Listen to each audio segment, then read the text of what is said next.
Bah on y est. Halloween c'est soit aujourd'hui soit dans très peu de jours. Je ne sais pas quand cette vidéo sera mise en ligne, c'est bon. Mais ce que je sais, c'est que pour Halloween, vous et je voulez un thread horreur. Aujourd'hui, 3 histoires, une courte, une moyenne et une longue. 3 mécaniques différentes et 3 trucs qui font très peur. Voilà, qu'est-ce que vous voulez que je vous dise? La première histoire c'est celle de Camille. Camille vient de divorcer, ça arrive. Et le truc le plus important pour elle, en revanche, vu qu'elle avait eu des enfants, c'était d'avoir la garde de son fils de 4 ans. Elle explique qu'après avoir quasiment tout perdu suite à son divorce, vous savez, la répartition des biens, etc. Elle a pris un nouveau départ avec son fils en emménageant dans une toute nouvelle maison, avec juste quelques affaires et quelques meubles, mais vraiment pas grand chose, bref, un vrai nouveau départ. Elle explique que ça lui est arrivé la première nuit qu'elle a passée dans cette maison avec son fils. Aucun répit, la pauvre Camille. Truc assez classique, son fils se réveille en pleine nuit, se met à pleurer, probablement un cauchemar ou autre chose, et il l'appelle. J'aime pas ça, moi j'aime pas déjà ce truc d'enfant qui pleure et qui appelle les parents, c'est très fréquent, mais moi je le faisais tout le temps quand j'étais petit, mais j'aime pas. Tu te débrouilles, fiston, voilà ce que je dirais moi. Et donc Camille se lève et va dans la chambre de son fils pour le rassurer, elle se met à son chevet et elle lui demande qu'est-ce qui se passe. Et son fils lui fait le coup classique du il y a un monstre dans le placard. Ça c'est vu et revu dans le sens où il y a beaucoup d'enfants qui ont déjà dit cette phrase et qui ont fait des cauchemars en rapport avec le placard qu'il y a ou l'armoire dans leur chambre. Camille explique que vu les circonstances récentes, c'est pas étonnant que son fils fasse des cauchemars et qu'il dise des trucs comme ça. Là il vient d'emménager dans une nouvelle maison pour la première fois de sa vie et elle est à peine meublée, donc bref, toutes ces circonstances font que oui, c'est plutôt normal qu'il se réveille en pleine nuit et qu'il pleure et qu'il croit qu'il y a un monstre dans le placard. Bref, Camille s'apprête à aller vers le placard et avant de se lever, avant même de regarder le placard, elle réalise qu'il y a un truc qui est vraiment pas normal. Elle tourne malgré tout la tête vers le placard et là elle explique qu'elle se retient de céder à la panique et à la peur parce qu'il y a son fils qui est à côté d'elle et qu'elle veut pas lui transmettre son stress et sa peur. C'est ce fameux truc hein, quand t'es parent, tu es prêt à tout pour protéger ton enfant, y compris de la réalité et de la gravité de la situation. Et à ce moment précis, Camille comprend que elle et son fils doivent très vite quitter la pièce et même quitter la maison. Pendant qu'elle réfléchit à tout ça, elle entend derrière elle les portes du placard qui s'ouvrent. Elle explique alors qu'il y a un petit silence de quelques secondes, à l'issue duquel elle récupère son fils, elle récupère les clés de la voiture et ils foncent tous les deux dans la voiture pour se barrer de la maison. Toujours dans l'optique de protéger son fils de la gravité de la situation, elle lui explique qu'elle arrive pas à dormir et qu'elle trouve que c'est cool s'ils vont manger une glace ensemble. Bref, c'est bien beau tout ça, mais il y avait quoi dans le placard? Camille explique qu'en fait, elle était déjà venue quelques fois auparavant dans la maison et que comme elle l'a dit, elle avait à peine quelques meubles et affaires et que parmi ces meubles, il n'y avait pas de placard. Il n'y avait pas de placard dans la chambre de son fils. C'est donc pour ça que quand son fils a parlé d'un placard et que en regardant là où il pointait du doigt, elle a vu qu'il y avait vraiment un placard, elle s'est tout de suite mise à comprendre qu'il fallait partir. C'est horrible. Qui a mis ce placard là? Quand il l'a mis? Pourquoi il l'a mis? I have no idea man. Mais je ne veux pas que ce soit chez moi qui fasse ça. Clairement. Si vous emménagez, faites donc gaffe à ce qu'il n'y ait pas un meuble en plus entre le moment où vous avez mis les meubles etc chez vous et le moment où vous y dormez pour la première fois. On n'est jamais à l'abri d'un mec qui vient installer son petit placard pour préparer quelque chose, hein. Non mais toi, tout va bien, t'inquiète. Deuxième histoire qui est horrible et qui est déjà arrivée à pas mal de personnes en réalité dans la vraie vie. Alors pas de cette manière là exacte, mais cette mécanique là est déjà arrivée plusieurs fois à des gens et c'est horrible. Je m'explique. Margot, la fille à qui est arrivée cette histoire, rencontre Greg en vacances et c'est le coup de foudre. Ils tombent très vite, très fort amoureux et ils se marient 2 mois plus tard, avant même d'avoir chacun rencontré la famille de l'autre. Margot explique qu'elle a un taf qui lui prend énormément de temps, qu'elle a que très peu de vacances et que donc ils ont dû attendre à peu près 6 mois avant qu'elle ait enfin une semaine de vacances et qu'elle puisse donc rencontrer la famille de Greg. Le jour J, c'est un peu un événement, ça y est, la famille de Greg rencontre enfin sa fiancée et tout le monde a l'air très content et ravi, sauf la mère de Greg. Elle est froide, elle est distante et elle adresse même pas un seul mot à Margot. Bizarre. Greg et Margot décident de faire une petite sortie au parc national situé juste à côté de la maison des parents de Greg. Betsy, la mère de Greg, prépare le déjeuner et quelques heures plus tard quand ils s'apprêtent à aller au parc, Margot a des vagues de nausées folles et elle passe l'après-midi au-dessus des chiottes. Bon, ça arrive d'avoir des nausées, d'être mal le temps d'une après-midi. Margot elle s'alarme pas trop, elle pense juste qu'elle a chopé un petit virus et du coup ils vont pas au parc. Bref, le temps passe et quelques mois plus tard, Margot et Greg décident de retourner chez les parents de Greg parce qu'ils avaient quand même passé un bon moment malgré ces nausées là l'après-midi. Et de nouveau Betsy est froide et distante exactement comme la première fois avec Margot. Bien entendu, Greg il se justifie auprès de Margot, il lui explique, il lui dit voilà ma mère elle est comme ça, elle va mettre pas mal de temps avant de t'apprécier, elle t'a vu qu'une seule fois pour le moment donc voilà c'est normal. Margot elle est un peu deg, c'est toujours cool quand ça se passe bien avec les beaux-parents hein, vous savez. Mais bon elle se dit bon vas-y ça ira mieux avec le temps, je fais confiance à Greg. La veille de leur départ, Greg propose qu'ils aillent louer des jet skis pour aller en faire sur le lac de la ville voisine. Même scénario que leur premier séjour chez les beaux-parents, Betty prépare le repas, ils mangent et Margot passe l'après-midi à vomir. La sortie est donc annulée et à partir de ce moment, Margot se met à avoir des doutes sur Betsy. Ça fait 2 fois qu'elle tombe extrêmement malade et les 2 fois c'est quand elle était en séjour chez la famille de Greg et quand Betsy avait préparé le repas. Repas que tout le monde a mangé et à l'issue duquel uniquement Margot finit dans la salle de bain à vomir toute l'après-midi au-dessus de l'évier. Margot elle a donc des méga doutes et c'est lors de leur 3e visite que ces doutes se confirment et qu'il se repasse exactement la même chose. Le déjeuner avant qu'il fasse la sortie est préparé par la mère de Greg, Betsy, et Margot finit une nouvelle fois au-dessus de l'évier dans la salle de bain à Bégère. Plus de doute, Betsy l'empoisonne. Elle en parle donc à Greg qui le prend extrêmement mal et qui lui dit qu'elle est folle et que ça n'a aucun sens. Il lui explique que ça se trouve elle est tout simplement allergique à un ingrédient que sa mère utilise dans sa cuisine. Et c'est possible en vrai. Mais bon, 3 fois ils vont là-bas, 3 fois elle vomit.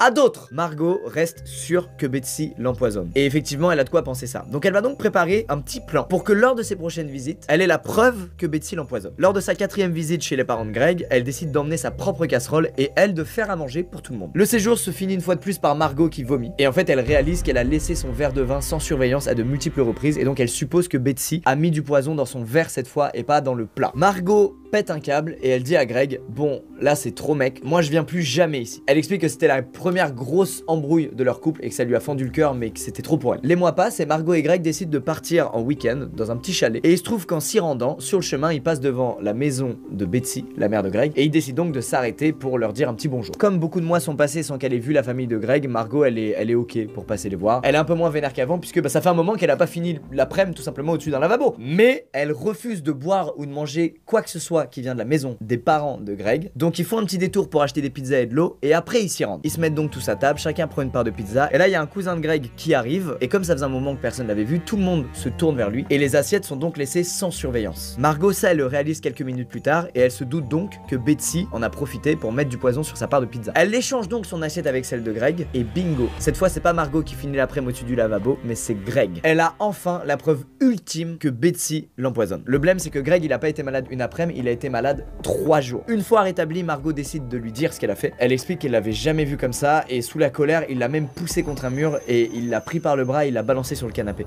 Bref, un vrai fils de pute. Heureusement Margot elle réussit à prendre les clés de sa voiture et elle se casse avant que Greg pète encore plus un câble. Margot fonce se réfugier chez sa meilleure pote qui heureusement n'habitait pas très loin de chez elle. Sur le chemin elle explique qu'elle reçoit une quarantaine d'appels de Greg auxquels elle ne répond pas et une fois arrivée chez son ami elle décide d'éteindre son téléphone parce que Greg la harcèle. Au bout de 2 jours elle décide quand même de rallumer son téléphone et la surprise, entre les dizaines de messages vocaux que Greg a laissés, elle a un message non pas de Greg mais de la police. Et dans ce message elle apprend que Greg a fini au commissariat parce que Betsy, la mère de Greg, a appelé la police en voyant Greg rôder autour de chez elle avec un couteau à la main. Qu'est-ce que c'est que ce bordel? Margot prend donc contact avec Betsy et Betsy arrête d'être froide et distante et elle explique à Margot l'histoire. Et l'histoire c'est qu'avant Margot, Greg était marié à une autre femme qui est décédée au suite d'un accident mortel de randonnée. Greg gagnait beaucoup d'argent grâce à l'assurance vie de son ex-compagne décédée et en fait Betsy, la mère de Greg, l'a toujours soupçonné d'avoir tué son ancienne femme. Donc en fait Betsy elle avait juste peur de laisser Margot seule avec son fils. Elle a donc fait en sorte qu'à chaque fois qu'ils aient une sortie de prévue ensemble tous les deux, Margot tombe malade et que du coup la sortie soit annulée. Margot explique que oui c'était une méthode de merde mais que d'un autre côté Betsy c'était la seule qui suspectait son fils d'avoir fait ça et que du coup elle pouvait en parler à personne et encore moins à la nouvelle femme de Greg. Depuis ça Margot du coup elle a même retrouvé chez eux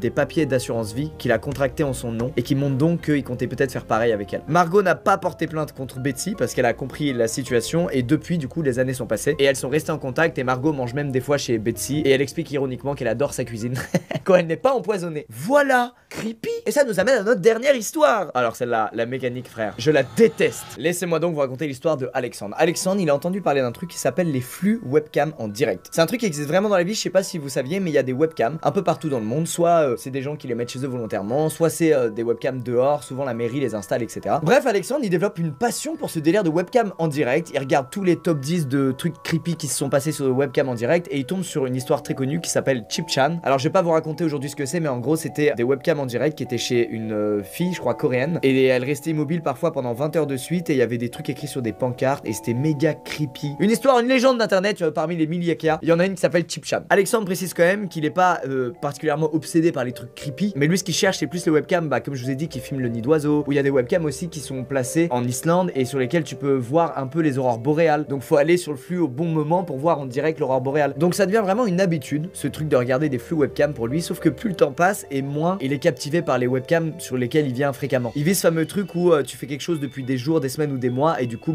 ça te lasse et t'as envie de passer à autre chose. Donc il se dirige sur des sites de flux webcam en direct un peu plus dark. Il découvre donc un site qui regroupe des flux webcam bizarres qui sortent du commun et Alex est attiré par un flux qui s'appelle 318S Oblivion parce que sur la miniature on aperçoit du coup un morceau de maison et sur le côté une peinture. Et il se trouve qu'Alex reconnaît cette peinture, ce tableau, puisque c'est le sien. Il réalise donc qu'en fait ce qu'il voit sur ce flux de webcam là, c'est sa chambre. Mais au moment où il est en train de checker des flux, il est dans sa cuisine sur son ordinateur portable. Et du coup il a un petit bug, il se dit mais attends c'est bizarre parce que la seule webcam du coup elle est là avec moi dans mon PC portable. C'est quoi ce bordel? Pourquoi je vois ma chambre sur un flux vidéo? Bref, il reprend ses esprits, il se concentre un peu et il essaie de comprendre où est la webcam dans sa chambre. Et d'après l'angle de vue, il suppose qu'elle se trouve sur le côté gauche de son lit. Il décide donc de se lever pour aller dans sa chambre et pour voir s'il y a vraiment une webcam dans sa chambre ou s'il se fait des idées. Sauf qu'au moment où il se lève, le live devient noir et il y a une nouvelle image qui apparaît. Et cette nouvelle image, Alexandre la reconnaît puisque c'est son salon. Comme pour sa chambre, il essaie de comprendre l'angle de la webcam pour essayer de voir où elle est dans son salon. Et il a à peine le temps de comprendre où elle se trouve que pareil, l'écran devient noir et ça passe à une autre pièce, à sa cuisine. Alex se voit sur le live, assis dans sa cuisine, sur son ordinateur portable, en train de regarder justement des live webcam. Une nouvelle fois, il essaie de comprendre où la webcam est par rapport à l'angle de vue. Il regarde dans la direction où elle est censée être, mais il voit pas de webcam. Du coup, il se met à checker l'heure du live et ça correspond vraiment à l'heure et la minute et la date du jour qu'il est. Il comprend donc que c'est bien un vrai live et pas une blague. Il y a 2 personnes connectées au flux, dont une qui met un commentaire. On est repéré, supprimé. Ok, Alex est tétanisé devant son PC. Il se dit mais pourquoi? Est-ce que c'est réel? C'est quoi ce bordel? Et comme souvent dans toutes ces histoires horribles, le seul réflexe qu'il a c'est de fermer son ordinateur et de se casser loin. Il se rend chez un pote auquel il explique tout ce qui vient de se passer et son pote lui dit bah mec juste appelle la police en fait. Tu leur envoies le lien du live et tu leur donnes l'adresse de ta maison et puis ils vont faire ce qu'il faut. Alexandre appelle donc la police, il leur explique ce qui vient de se passer, il leur donne son adresse, il leur donne le lien du flux vidéo et la police lui donne rendez-vous chez lui le lendemain à 10 h du mat avec un technicien qui lui sera chargé de désinstaller les webcams au fur et à mesure qu'il les trouve. Il demande aussi à Alexandre de ramener tous ses appareils électroniques pour les vérifier et checker s'ils sont pas traqués ou ce genre de conneries. Et il se rend chez lui le lendemain matin à 10 h comme prévu et il y a la police et un technicien qui sont là. Ils rentrent dans la maison ensemble pour essayer de trouver toutes les webcams. Pendant que la police inspecte toutes les pièces, lui et le technicien se rendent dans sa chambre dans laquelle, souvenez-vous, il y a le fameux tableau qu'il a attiré sur ce flux live, sauf que le technicien trouve rien. Il n'y a pas de webcam dans la chambre d'Alex. Et malheureusement, même chose pour la caméra dans le salon et même chose pour la caméra dans la cuisine, toutes les caméras ont disparu. Donc le technicien et la police partent parce qu'ils peuvent plus rien faire pour Alex, sauf que Alex sait ce qu'il a vu. Il sait qu'il y avait des caméras chez lui, il sait qu'il était en direct sur internet à son insu, sauf que personne ne le croira jamais parce qu'il n'y a plus aucune preuve de ça. Il finit son histoire en disant que depuis il est vigilant et qu'il conseille aux gens de faire la même chose parce qu'ils sont peut-être observés à leur insu au moment où il écrit son histoire. Et ben voilà, on est bien, on va tous mettre quoi ce soir chez nous? Un scotch sur la webcam? Ah oui! Et voilà les amis, c'est la fin de l'histoire d'Alexandre et de cette 3e histoire et de cette vidéo. C'est trop badant. Sans même tomber dans le délire de gens qui installent des caméras chez toi à ton insu, juste les caméras qui sont déjà chez toi, les tiennes. La webcam de ton ordinateur, la caméra de ton téléphone. Moi c'est vraiment un truc que j'ai trop peur qu'on m'observe à mon insu ou qu'on m'écoute à mon insu, ça me fait trop peur. Et surtout quand tu vois que des mecs comme Mark Zuckerberg ou Bill Gates mettent des putains de scotch sur la webcam de leur ordi, mais t'as envie de faire pareil. Et tu te dis qu'il y a une petite chance pour qu'on t'observe quand même. Bref, on parle de trucs horribles, mais bientôt c'est Halloween, alors amusez-vous bien, kiffez bien, que ce soit seul chez vous ou en soirée avec des potes. Jouez le jeu du déguisement, c'est toujours cool. On se retrouve bientôt dans une prochaine vidéo pour des trucs un peu moins creepy, mais j'aime pas ce truc là. Ça me fait bader. Allez, à bientôt, hein. Tu viens avec moi, Nats? Oh, il vient.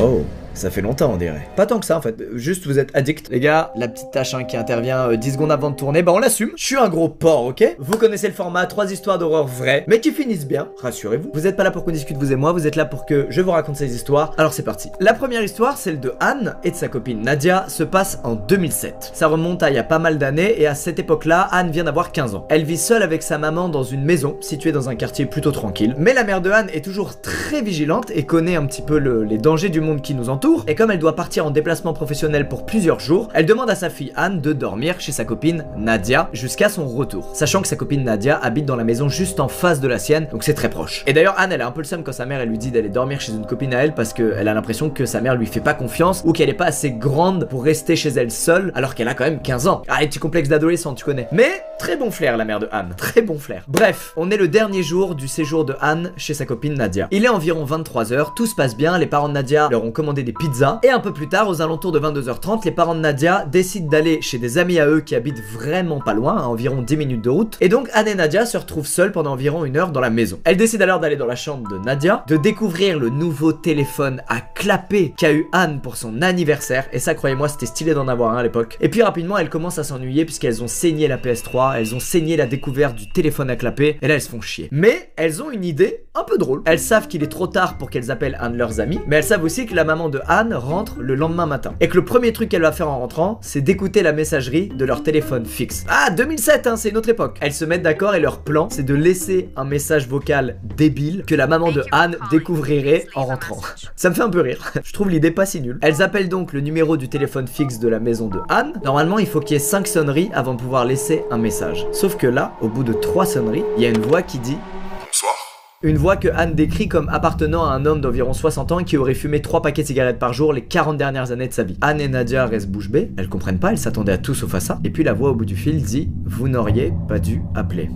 Avant de raccrocher. Anne et Nadia sont en panique. Nadia, évidemment, elle demande à Anne si elle sait qui était au bout du fil, si c'est peut-être le nouveau copain de sa maman, son frère, son oncle. Et puis elles ont évidemment le réflexe de vérifier si elles ont bien appelé le bon numéro de téléphone. Alors elles sortent l'annuaire, elles vérifient, et non, c'est bien le numéro de fixe de Anne. Ce qui veut dire qu'il y a bien en ce moment même, à 23h passées, un homme dans la maison de Anne et qu'elle n'a aucune idée de qui ça peut être. Rassurez-vous, elles vont prendre la bonne décision, elles vont appeler immédiatement les parents de Nadia pour les prévenir, tout en courant partout dans la maison, à vérifier que toutes les portes sont bien verrouillées. Après 15 longues minutes d'attente, les parents de Nadia sont de retour et 20 minutes plus tard, c'est la police qui arrive à son tour dans la maison de Nadia. Elles expliquent aux policiers ce qui vient de se passer et les policiers décident évidemment d'aller enquêter dans la maison de Anne. Et en arrivant devant la maison, surprise, la porte d'entrée est grande ouverte et il n'y a aucun signe d'effraction. Évidemment, ce soir-là, la mère de Anne est rentrée en précipitation et les policiers ont eu beau chercher dans tout le quartier, dans le jardin, autour de la maison, dans la maison, ils n'ont rien trouvé. L'affaire a donc été classée sans suite et Anne et sa maman, malgré leurs faibles moyens financiers à l'époque, ont déménagé rapidement après cette histoire parce que Anne n'arrivait plus à dormir la nuit tellement ça la marquait. Alors l'histoire pourrait s'arrêter là. Sauf que Anne, elle a des souvenirs d'un truc qui s'est passé ce jour-là à l'époque dont elle n'a jamais parlé, ni à sa mère, ni aux policiers, ni à Nadia, sa copine. En fait, à l'époque, ce jour-là, dans l'après-midi, Anne, elle est partie de chez Nadia pour aller chez elle chercher un cahier de dessin qu'elle voulait montrer à Nadia. Elle arrive chez elle, la porte était verrouillée, elle a des verrouilles, elle rentre et là, mauvais feeling. Il y a aucun signe d'effraction, aucun bruit, aucun objet qui n'est pas à sa place habituelle, mais elle a un mauvais feeling. Et elle a tellement un mauvais feeling qu'elle va pas dans sa chambre, elle préfère faire demi-tour et elle part de chez elle directement. Elle saurait pas expliquer pourquoi elle a fait ça ce jour-là, mais elle a vraiment pris peur de fou et à tel point que en arrivant chez Nadia, elle avait honte de ce qu'elle venait de faire. Elle a quand même 15 ans et elle se dit putain mais attends, je viens vraiment d'avoir peur parce que je suis seule chez moi, mais je suis qu'une merde. Sauf que non, son instinct avait totalement raison et il y avait très certainement ce mec qui était déjà dans la maison. Et c'est ça qui fait que cette histoire, elle l'a marquée, c'est qu'elle sait que ce jour-là, elle a failli être traumatisée bien plus fort en tombant sur un inconnu nez à nez seul chez elle et elle est persuadée d'avoir bel et bien fermé la porte d'entrée à clé et donc elle sait toujours pas comment ce mec a pu rentrer chez elle. Voilà, morale de l'histoire, ne fermez pas votre porte, ça ne sert à rien, les gens rentrent quand même.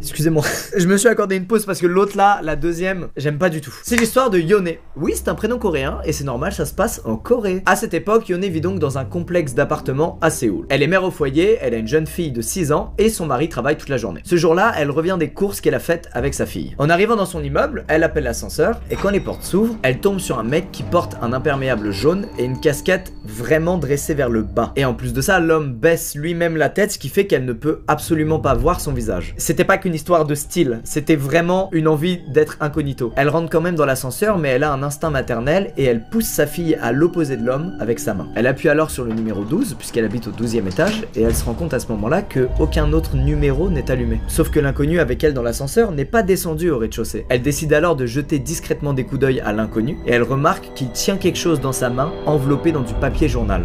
Yone comprend qu'elle est très probablement dans une situation très dangereuse et elle a un réflexe incroyable, elle prend son portable et elle fait semblant d'appeler son mari en faisant croire qu'il est à la maison, donc au 12e étage dans l'appartement. Sauf qu'en réalité, il est pas du tout à l'appartement son mari, il est au travail. Elle dit quand même à haute voix qu'elle est dans l'ascenseur, qu'elle va pas tarder à arriver devant la porte d'entrée et elle lui demande, fictivement, de venir lui ouvrir la porte et de l'aider à rentrer les courses dans l'appartement. Elle fait semblant de raccrocher et quelques secondes plus tard, l'ascenseur arrive enfin au 12e étage. Elle attrape sa fille, elle descend de l'ascenseur et elle marche aussi vite qu'elle peut vers la porte de son appartement. Elle fait donc semblant d'attendre que son mari lui ouvre la porte et du coin de l'œil, elle voit l'inconnu s'arrêter, puis faire demi-tour et retourner vers l'ascenseur. Et elle commence à taper le code pour ouvrir sa porte d'entrée. Problème, quand elle appuie sur le premier chiffre, ça fait un bruit. Et ce bruit, l'inconnu l'entend. Aussitôt, il comprend que personne n'est là pour venir ouvrir à Yone, que depuis le début, elle a totalement feinté la pseudo-présence de son mari dans l'appartement. L'inconnu se retourne et se met à courir vers Yone.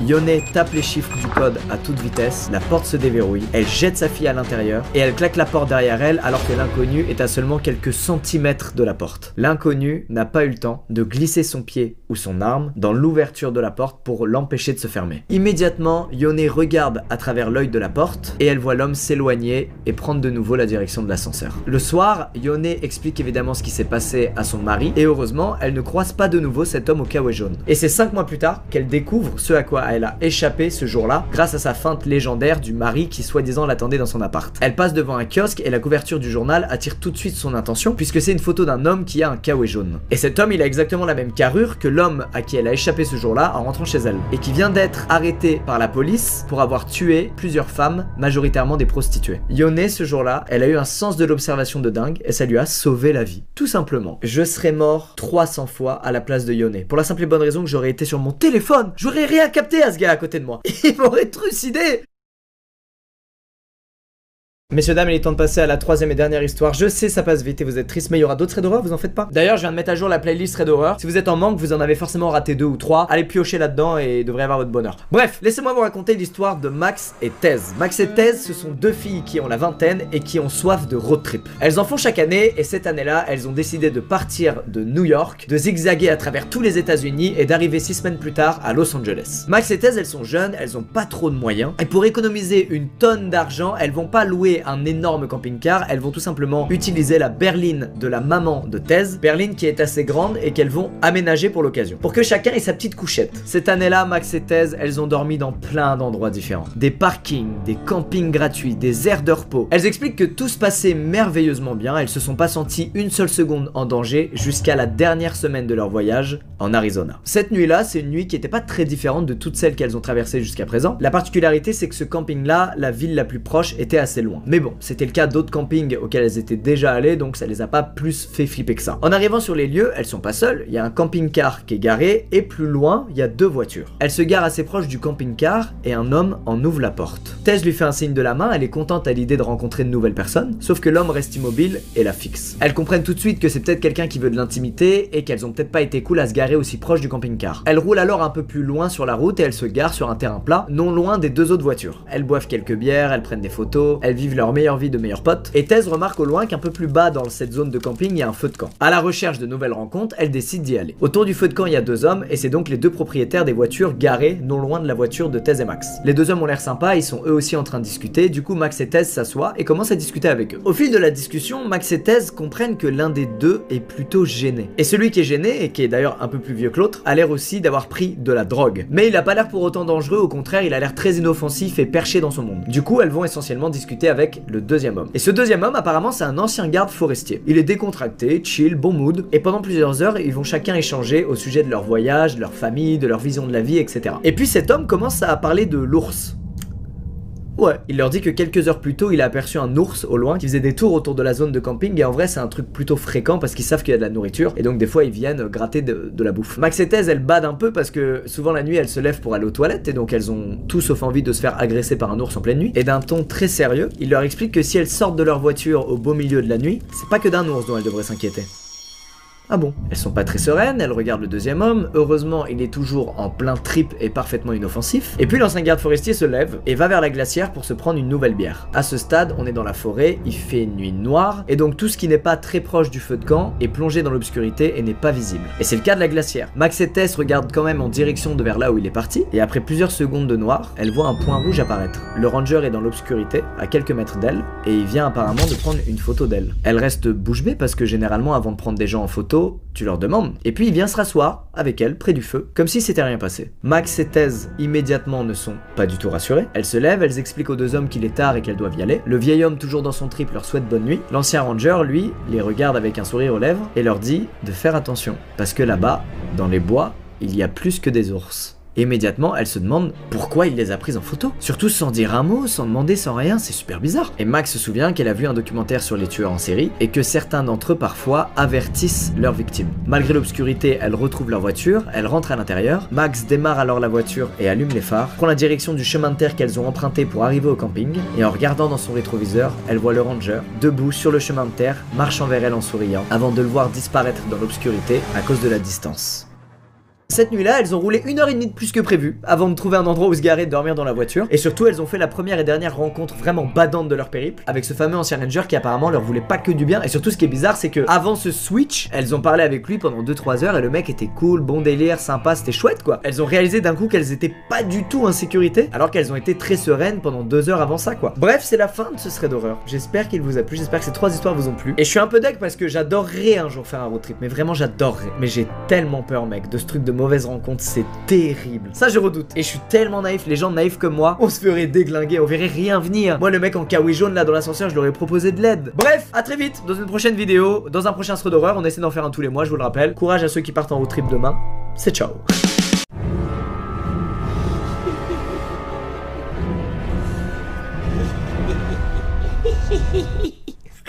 Ce perso est cauchemardesque, mais vraiment. Eh bien, bienvenue à tous pour passer une mauvaise nuit. J'espère que vous regardez cette vidéo le soir. Si c'est pas le cas, mettez-la en pause. Revenez à 23h et faites play à 23h, ok? On fait comme ça. Personne ne va le faire. 3 histoires d'horreur vraies. Épisode 454, car le concept marche bien. J'ai lu pas mal d'histoires d'horreur ces derniers temps. Beaucoup. Je vous avoue, en plus, moi, ayant joué à des jeux d'horreur, je le rappelle, je suis pas forcément très sensible à certaines histoires. Donc, c'est compliqué de me faire vraiment flipper avec juste un texte écrit. Mais j'ai trouvé des choses très badantes. Il y a toujours une mécanique précisément qui me fait flipper, qui me donne des frissons et que je déteste. C'est la fameuse intrusion. Par intrusion, je veux dire intrusion chez quelqu'un. Donc quelqu'un qui vient chez toi alors que c'est chez toi et que tu sais pas qui c'est et il est là. Et cette mécanique là, ça me fait vraiment flipper. Il y a 2 histoires qui traitent de ça et une autre qui traite d'autre chose d'encore plus badant. Bref, messieurs dames, installez-vous confortablement dans votre lit, éteignez les lumières et allons-y. Et là, si j'étais un youtubeur stylé, il y aurait une intro dédiée à ce type de vidéo là. Première histoire très courte. Baptiste vit à New York, il habite au 2e étage d'un immeuble qui fait juste 3 étages. Il est donc au milieu. Ils ont un vide sanitaire qui connecte du coup ces 3 appartements entre eux. Petit schéma à l'appui.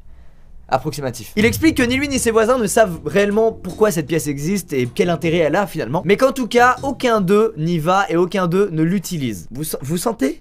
Le problème arrivé avec cette pièce, vous le sentez ou pas? Un soir, Baptiste rentre chez lui, il arrive dans son salon et il voit une femme debout sur son escalier de secours qui regarde par la fenêtre. On est à New York et à New York, il y a des escaliers issus de secours au cas où il y a un feu. Et du coup, quand tu empruntes ces escaliers, bah tu passes devant la fenêtre des gens quoi. Cette femme est donc là debout à regarder par la vitre et c'est quand même bizarre parce qu'il faisait encore jour et surtout comment elle a fait pour arriver sur ces escaliers de secours. En bas, vous savez, il y a une échelle sur un rail qui s'amène vers le sol et bref, elle a réussi à s'est démerdée, elle est là, on sait pas trop comment. Mais on se doute que du coup, ses intentions ne sont pas incroyablement bienveillante.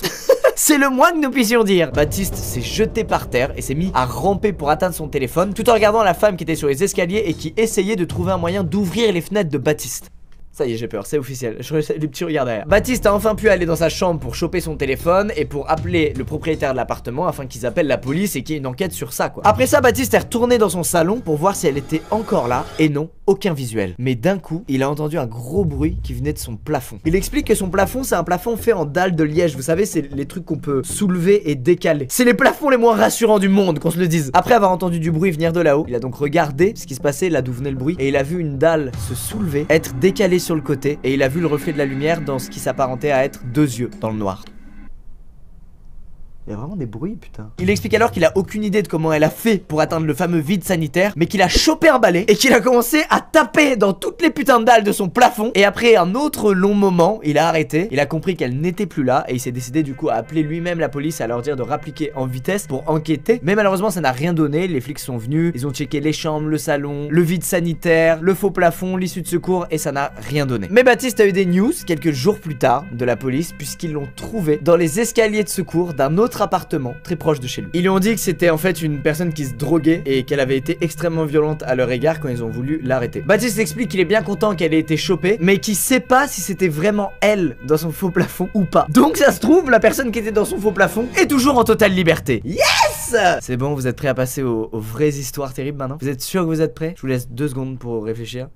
On y va. Lucie a rencontré, comme beaucoup de filles, un mec sur Tinder qui lui plaît. Ils se sont parlé pendant plusieurs semaines sans se voir en vrai et ils ont même découvert qu'ils avaient quelques amis en commun, ce qui est un truc plutôt rassurant quand tu rencontres quelqu'un sur Tinder finalement. Tu te dis bon, on a quand même des connexions indirectes, donc logiquement je risque pas de me faire tuer par cette personne quoi. Si tu prends le cas extrême. Lucie explique qu'un soir elle était un peu en déprime et elle avait envie de voir quelqu'un. Elle a donc appelé un Uber et elle a décidé d'aller chez ce mec qui s'appelle Tim. Une fois sur place, ils ont commencé par discuter devant la maison ensemble et Lucie a trouvé que le courant passait encore mieux en vrai. adorait. Elle était ravie. N'est-ce pas trop parfait comme début d'histoire? Si! Elle lui a notamment parlé de ses problèmes de santé et ça a beaucoup touché Tim étant donné que sa sœur est décédée et qu'elle avait une maladie proche de celle de Lucy. Ce détail a son importance. Ils sont donc rentrés dans la maison et en entrant, première remarque de Lucy, la maison ressemblait en gros à une sorte d'unité de stockage mais avec plein de trucs partout, très encombré. Tim l'a alors emmené dans sa chambre pour Netflix and chill, vous connaissez? Ils se sont posés dans le lit, ils ont parlé pendant pas mal de temps. La soirée se finit normalement et tous deux s'endorment dans le lit de Tim. Et elle a aucune remarque spéciale à faire à part que c'était un peu féminin comme déco, etc. Mais bon, il fait ce qu'il veut. Mais alors, où ça cloche, Lucas? Attendez qu'elle se réveille.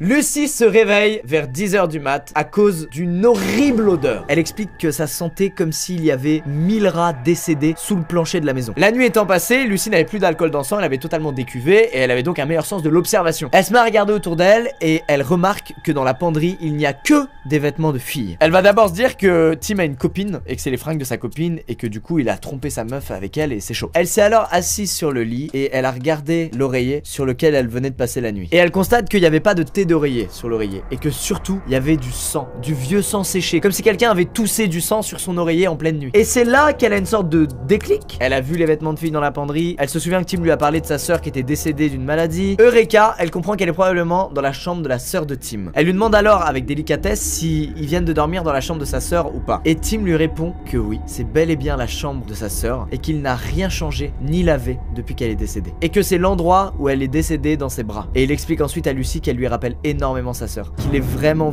amoureux d'elle. Là ça commence à être très creepy. Lucy explique qu'elle se sentait très triste pour lui, que ce mec là a dû traverser un truc terrible, mais qu'elle pouvait pas rester là quoi, qu'il fallait qu'elle s'en aille. C'était trop pour elle. Elle rentre chez elle et elle décide de pas couper les ponts, elle garde contact, y parle encore un petit peu. Et après quelques semaines, elle relance pour X raison l'application Find My Friends. C'est une application qui permet de géolocaliser tes amis. Elle lance l'appli, elle remarque un truc horrible. Sa location à elle a été partagée avec Tim la nuit où elle a dormi chez lui. Ce qui veut clairement dire que Tim, pendant qu'elle dormait, a pris son téléphone et a activé ça dans l'appli. Elle a alors appelé Tim pour lui expliquer sa découverte et pour lui dire qu'elle voulait plus lui parler, que ce genre de comportement c'est juste pas possible. Et c'est là que Tim a complètement changé de personnalité et qui s'est mis à vouloir la faire complètement culpabiliser, qui s'est mis à dire des trucs du style non mais tu peux pas croire que j'ai fait ça, c'est des bêtises, t'es vraiment une connasse qui me jette juste parce que mon chat est mort récemment. What? Quel est le rapport? Alors voilà, c'était l'histoire de Lucy et de Tim, sacré prince charmant. Et c'était quoi cette odeur? Est-ce qu'il a buté son chat? Est-ce qu'il a séquestré on sait pas qui? Putain c'est glauque. On n'aura jamais la réponse et j'espère qu'on ne croisera jamais son chemin. Alors les amis, il est maintenant temps de passer à la troisième histoire, celle où il y a giga méga intrusion.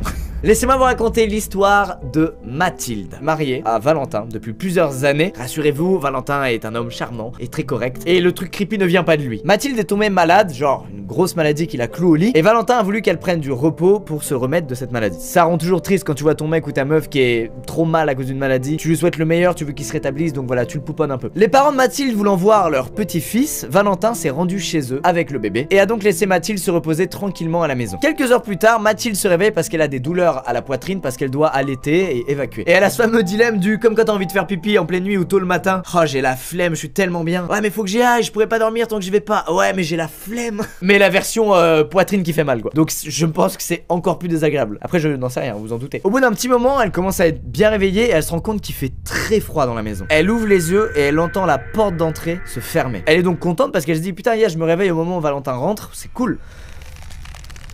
Elle appelle alors Valentin et zéro réponse. Elle allume la lumière de la chambre, elle allume la lumière de la cuisine, elle allume toutes les lumières qu'elle peut allumer pour vérifier qu'elle est bien seule et il y a personne dans la maison. Elle check si la porte d'entrée verrouillée, bref tout va bien.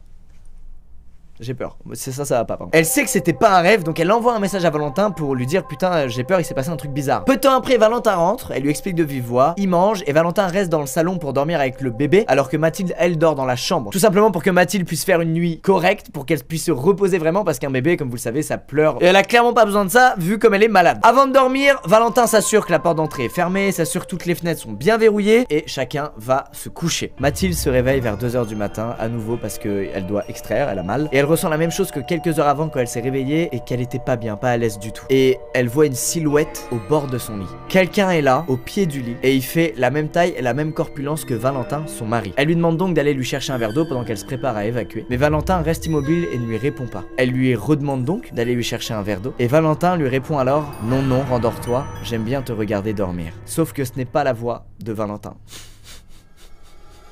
Mathilde se rue sur sa lampe de chevet pour l'allumer et elle voit un mec parfaitement inconnu qui se met à rigoler face à elle.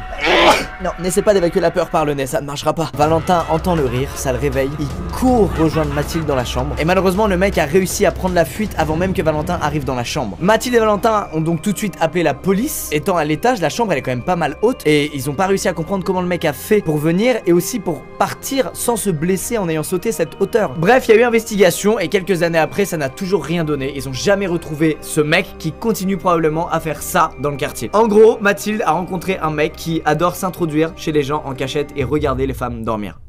C'est bon pour vous? C'est tellement badant. Vous imaginez le traumatisme que tu te prends dans la gueule quand tu vis ça? C'est horrible. C'est la fin les amis de ce 3e épisode des 3 histoires terrifiantes. J'espère que ça vous a plu. On en fait un tous les mois. Voilà, c'est le petit rythme qu'on a. Ça me plaît, ça me permet d'attendre qu'il y ait vraiment des histoires cool à raconter et pas des trucs pas ouf. Je vous dis à bientôt dans une prochaine vidéo. Un peu moins flippante, ne vous en faites pas. Et je vous souhaite une très bonne nuit, une excellente nuit. Vraiment fermez bien les yeux. Regardez pas au pied de votre lit si vous vous réveillez en pleine nuit. Ne regardez pas. À bientôt tout le monde. Bonne nuit.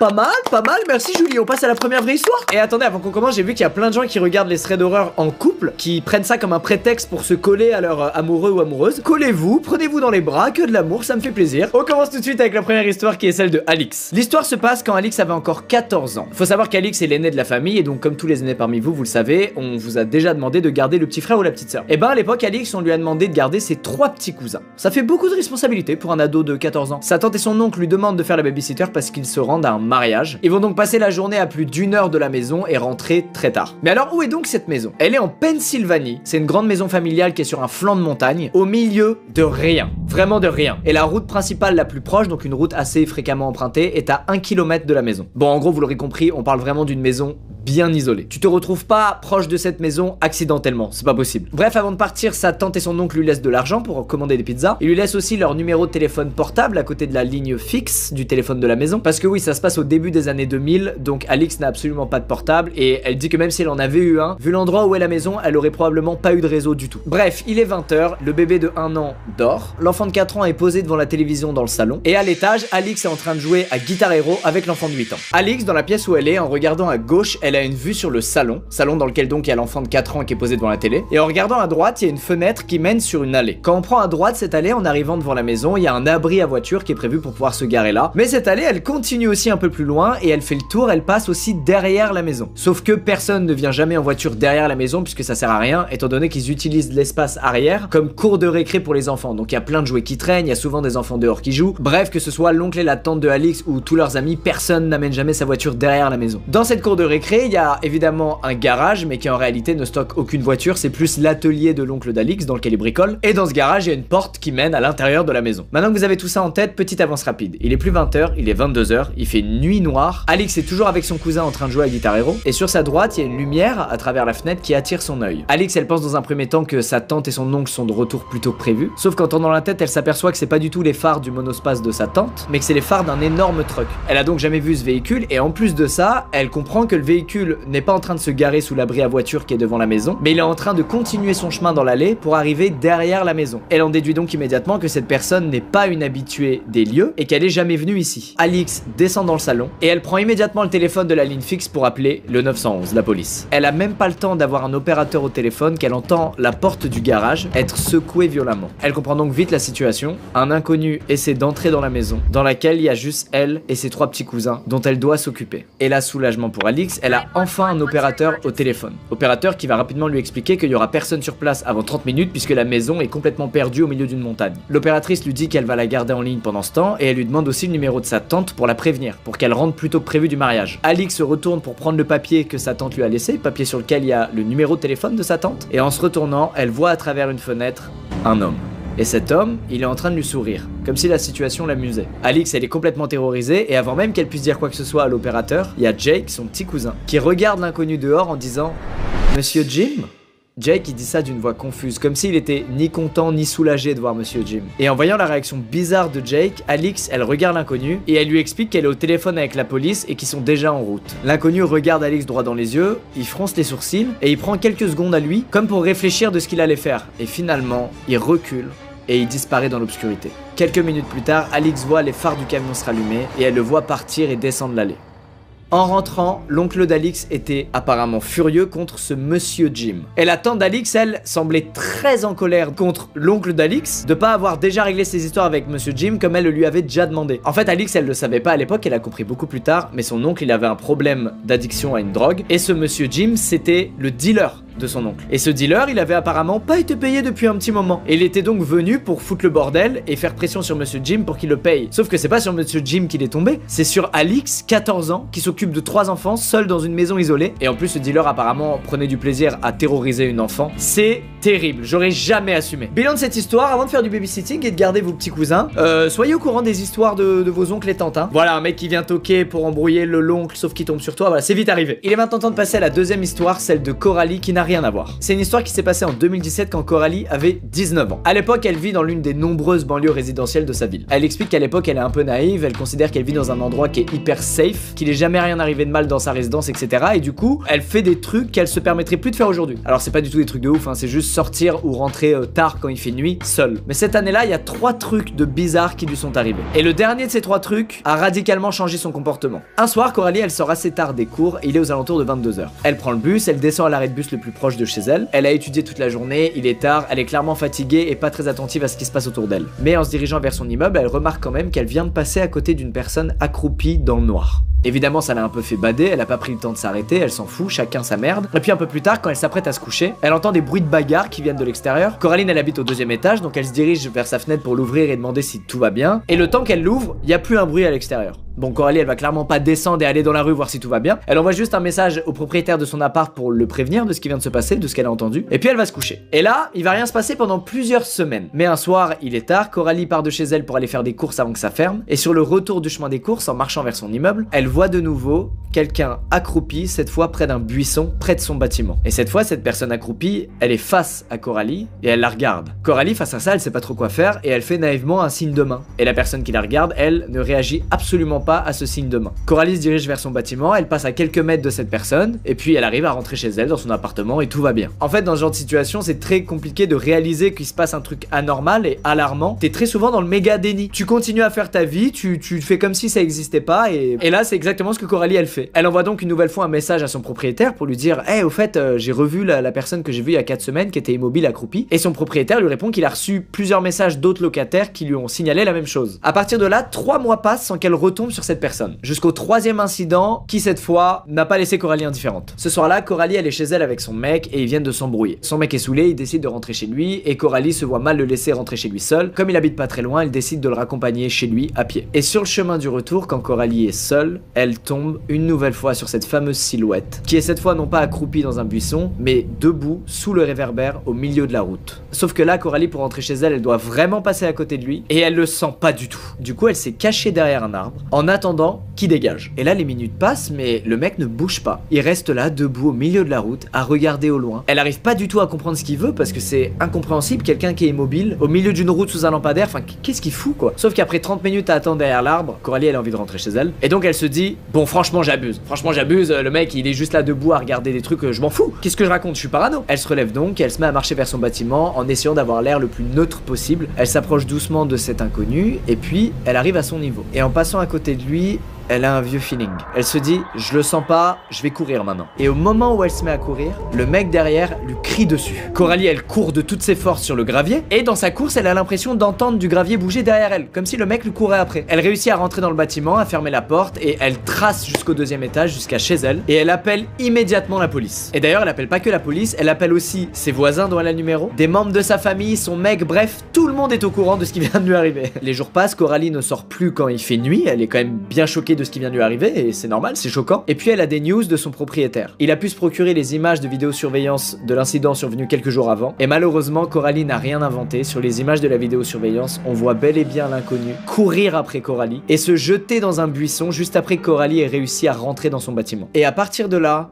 plus aucune nouvelle. Coralie n'a plus jamais revu cette personne. Elle a jamais su ce qu'il foutait accroupi dans des buissons ou debout au milieu de la route dans son quartier tard le soir. Elle sait juste qu'aucun voisin ne l'a jamais revu depuis cet incident et qu'elle désormais elle évite de sortir ou de rentrer quand il fait nuit. Quoi qu'il en soit, si vous voyez des gens rôder bizarre dans votre quartier, être immobile, être chelou, faites-vous confiance, ce n'est pas normal. Voilà, prenez soin de vous, la sécurité avant tout, ça me fait bader. Maintenant je vais vous raconter l'histoire de Josh. C'est une histoire qui s'est passée il y a quelques années. Josh à cette époque est chez lui avec son chien et avec le recul à chaque fois qu'il repense à cette histoire il se dit qu'est-ce que c'était que ce bordel. Ce jour-là il est 23h, il fait nuit dehors et Josh il est posé devant sa télé avec son chien à côté de lui, le genre de soirée qu'on adore, et il entend une voiture devant sa maison couper son moteur. Josh prend pas la peine de se lever, il se dit que c'est probablement son voisin d'en face qui vient de rentrer du travail, mais son chien n'est pas du même avis et lui il décide d'aller voir par la fenêtre qui vient de couper le moteur de sa voiture. En allant voir par la fenêtre, le chien abîme un peu le store de Josh, ce qui force Josh à se lever et à aller auprès de sa fenêtre pour le remettre en place. Et en arrivant près de sa fenêtre, Josh il voit qu'à l'extérieur il y a bel et bien une voiture qui est garée devant chez lui. Il distingue pas trop de détails mais il voit que le conducteur est encore assis dans la voiture et ça l'interpelle pas plus que ça quoi. Les gens font leur vie, c'est un quartier, il y a du passage, bon il s'en fout. Il se sert un petit verre d'eau et il retourne se poser devant la télé à regarder sa série. Et là, 15 minutes après qu'il ait réparé son store et vu la voiture garée devant chez lui, Josh il entend quelqu'un tapoter à sa porte. Il précise, il entend pas toquer, il entend tapoter, c'est genre très léger. Josh met en pause sa série pour mieux entendre et son chien lui va s'asseoir devant la porte d'entrée. Et c'est là qu'il entend tapoter cette fois non pas à la porte d'entrée mais à sa fenêtre. Josh se lève, il va écarter deux lamelles de son store pour voir qui est à la fenêtre et avant même qu'il ait le temps de distinguer le visage de cette personne,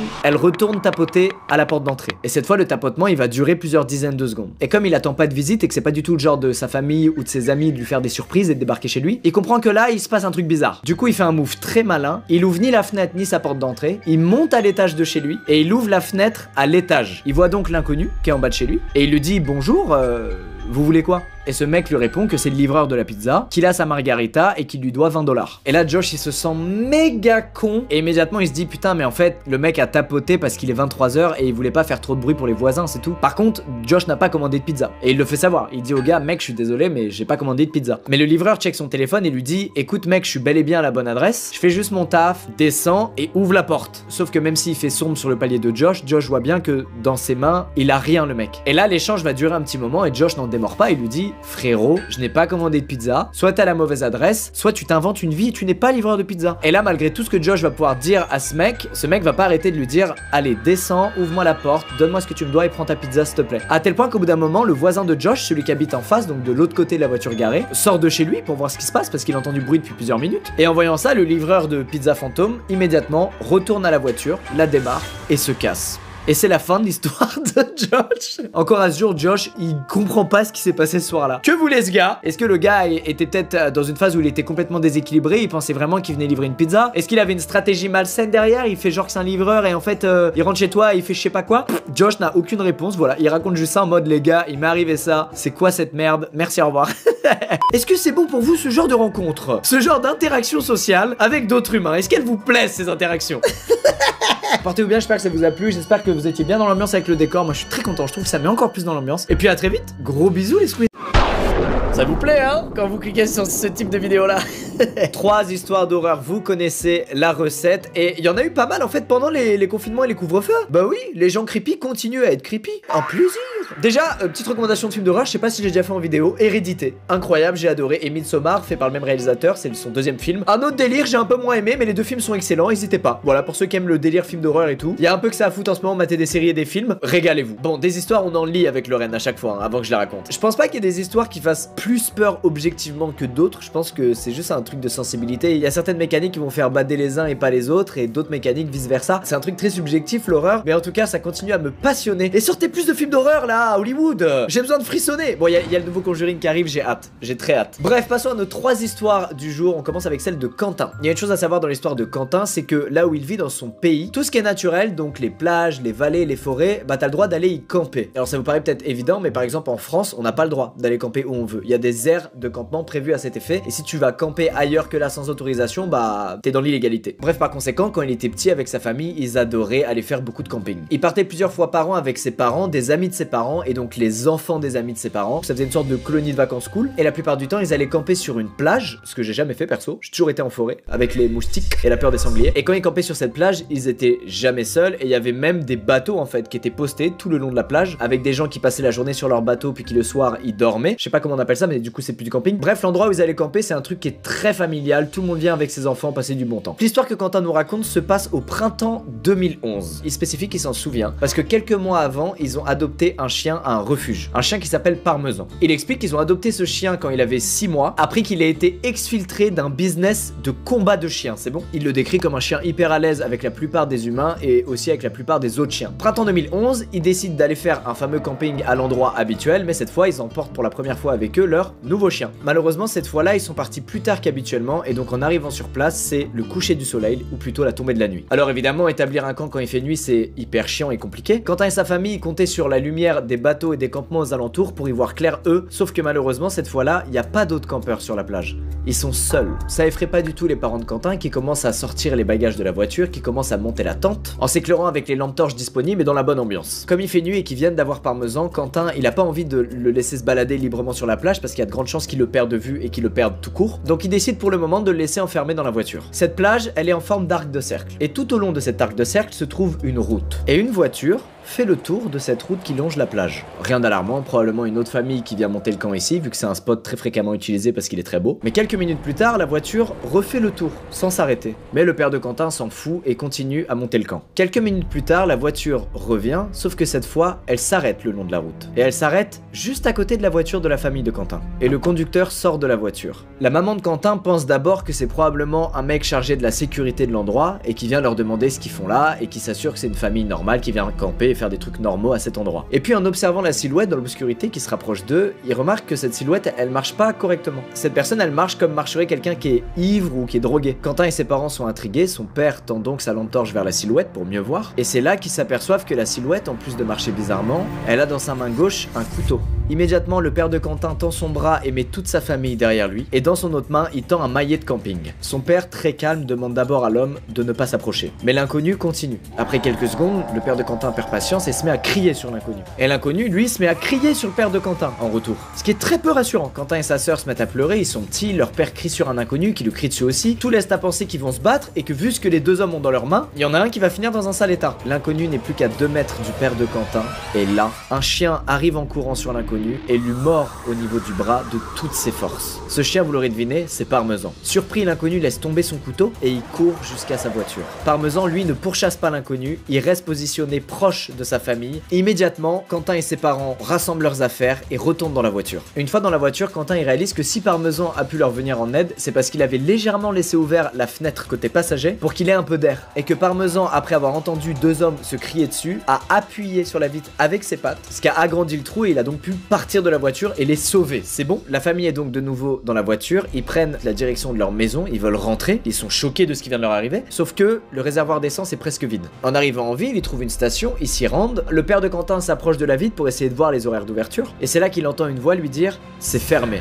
Et cette voix, c'est celle de l'inconnu au couteau. Il est là, assis sur le capot de sa voiture, en train de panser son bras qui saigne à cause des blessures infligées par Parmesan. Et évidemment, quand le père de Quentin voit ça, il remonte dans la voiture et il trace. Il trace, mais il a toujours pas pu faire de plein d'essence et il lui reste apparemment de quoi faire 50 km. Ils prennent la route et après quelques minutes, ils voient des phares dans leur rétroviseur. Et ces phares, ils viennent de la voiture de l'homme au couteau. Il a compris que la famille manquait d'essence et il les suit. Et il va les suivre sur 40 km. Il va changer de direction à seulement 5 km de la station essence que visait le père de Quentin. La famille est soulagée, elle fait le plein en vitesse, et après un long trajet de plusieurs heures à être parano et à surveiller les rétroviseurs constamment, elle est enfin de retour à la maison et pas prête d'aller camper de nouveau. Alors, on a envie de camper ou pas là? Bref, petite rencontre agaçante, on adore ça, croiser des gens avec des couteaux qui sont menaçants et qui nous hurlent dessus, oui. J'irai pas camper à un endroit où il y a personne. C'est mort. Il est temps de passer à la deuxième histoire, c'est celle de Maya. Maya, son histoire, elle est très récente puisqu'elle est arrivée pendant le confinement. Pendant les confinements, on avait le droit de sortir pour faire de l'activité physique, et c'est ce que Maya a décidé de faire parce qu'à force de rester chez elle toute la journée, elle avait besoin de se dépenser. Ce jour-là, elle va donc courir comme régulièrement dans le parc à côté de chez elle, sauf que comme elle a pas beaucoup de cardio, elle explique qu'elle est systématiquement obligée de faire une petite pause. Ce jour-là, pendant sa pause, elle regarde autour d'elle comme d'habitude, et elle croise le regard de quelqu'un quelqu'un qui la fixe. Ça arrive de croiser le regard de quelqu'un, elle est pas affolée plus que ça, et après un petit moment, elle reprend son jogging. Mais quand elle reprend son jogging, elle voit au loin que cet inconnu se met à marcher, et il se met à marcher dans la même direction qu'elle. Après plusieurs minutes, elle regarde autour d'elle, et elle comprend que, heureusement, elle a réussi à le semer. Sauf que Maya, elle a tort. Il est 22h, Maya est de retour chez elle, elle sort de la douche, elle décide d'aller se coucher, et à travers la fenêtre de sa chambre, elle remarque des phares de voiture qui tournent dans sa rue. Maya, elle vit dans une rue très calme. Quand une voiture passe dans cette rue, c'est 95% du temps un habitant qui rentre chez lui. Sauf que ce jour-là, la voiture que Maya aperçoit, elle fait des va-et-vient dans la rue. C'est donc parfaitement inhabituel. Après plusieurs va-et-vient, la voiture s'arrête devant la maison de Maya, et un homme côté passager en descend. Il y a donc quelqu'un qui conduit, et ils sont deux. Et cet homme qui descend de la voiture, vous en doutez, c'est l'homme qu'elle a aperçu plus tôt dans le parc. Maya assiste à ça en regardant à travers la fenêtre de sa chambre, et d'un coup l'inconnu lève les yeux vers la fenêtre de la chambre de Maya et croise son regard. Maya, elle se dit tout de suite que le mec est un stalker relou qui vient toquer pour la draguer. Elle décide de fermer ses stores et elle va dormir. C'est chelou! Jamais je vais dormir! Comment tu fais, Maya, pour t'en battre les couilles comme ça? C'est incroyable! Et évidemment, elle est réveillée un peu plus tard par un tapotement sur sa fenêtre. Ah bon? Elle ouvre les yeux et elle distingue la silhouette d'un homme, probablement le même, puisqu'elle voit en contrebas les phares de la voiture de tout à l'heure. Et là, elle se dit, mais comment il a fait? Ma chambre, elle est au 2e étage. Il a escaladé le toit du rez-de-chaussée pour atteindre la fenêtre de ma chambre? C'est pas des manières, ça, c'est quand même étrange. Après quelques minutes à faire semblant de dormir en restant immobile dans son lit, elle se lève, elle prend son téléphone et elle appelle la police. L'opérateur lui dit, ok, effectivement, ce n'est pas normal, ne bougez pas, une patrouille est en route et elle arrive dans 5 minutes. Après plusieurs minutes, Maya, elle entend un gros bruit sourd. Elle en conclut que c'est probablement le bruit qu'a fait l'inconnu en sautant de son toit. Et puis d'un coup, ça toque à la porte. Au rez-de-chaussée cette fois. Et après que ça ait toqué, une voix rassurante dit « C'est la police, vous nous avez appelé, ouvrez ». Maya descend au rez-de-chaussée, elle s'apprête à ouvrir la porte, mais avant d'ouvrir la porte, elle veut remercier et dire au revoir à l'opératrice qu'elle a toujours au bout du fil. Elle la remercie, elle lui dit que la patrouille est là et elle s'apprête à raccrocher. Mais au moment de raccrocher, l'opératrice lui dit « Attendez, la patrouille est toujours en route.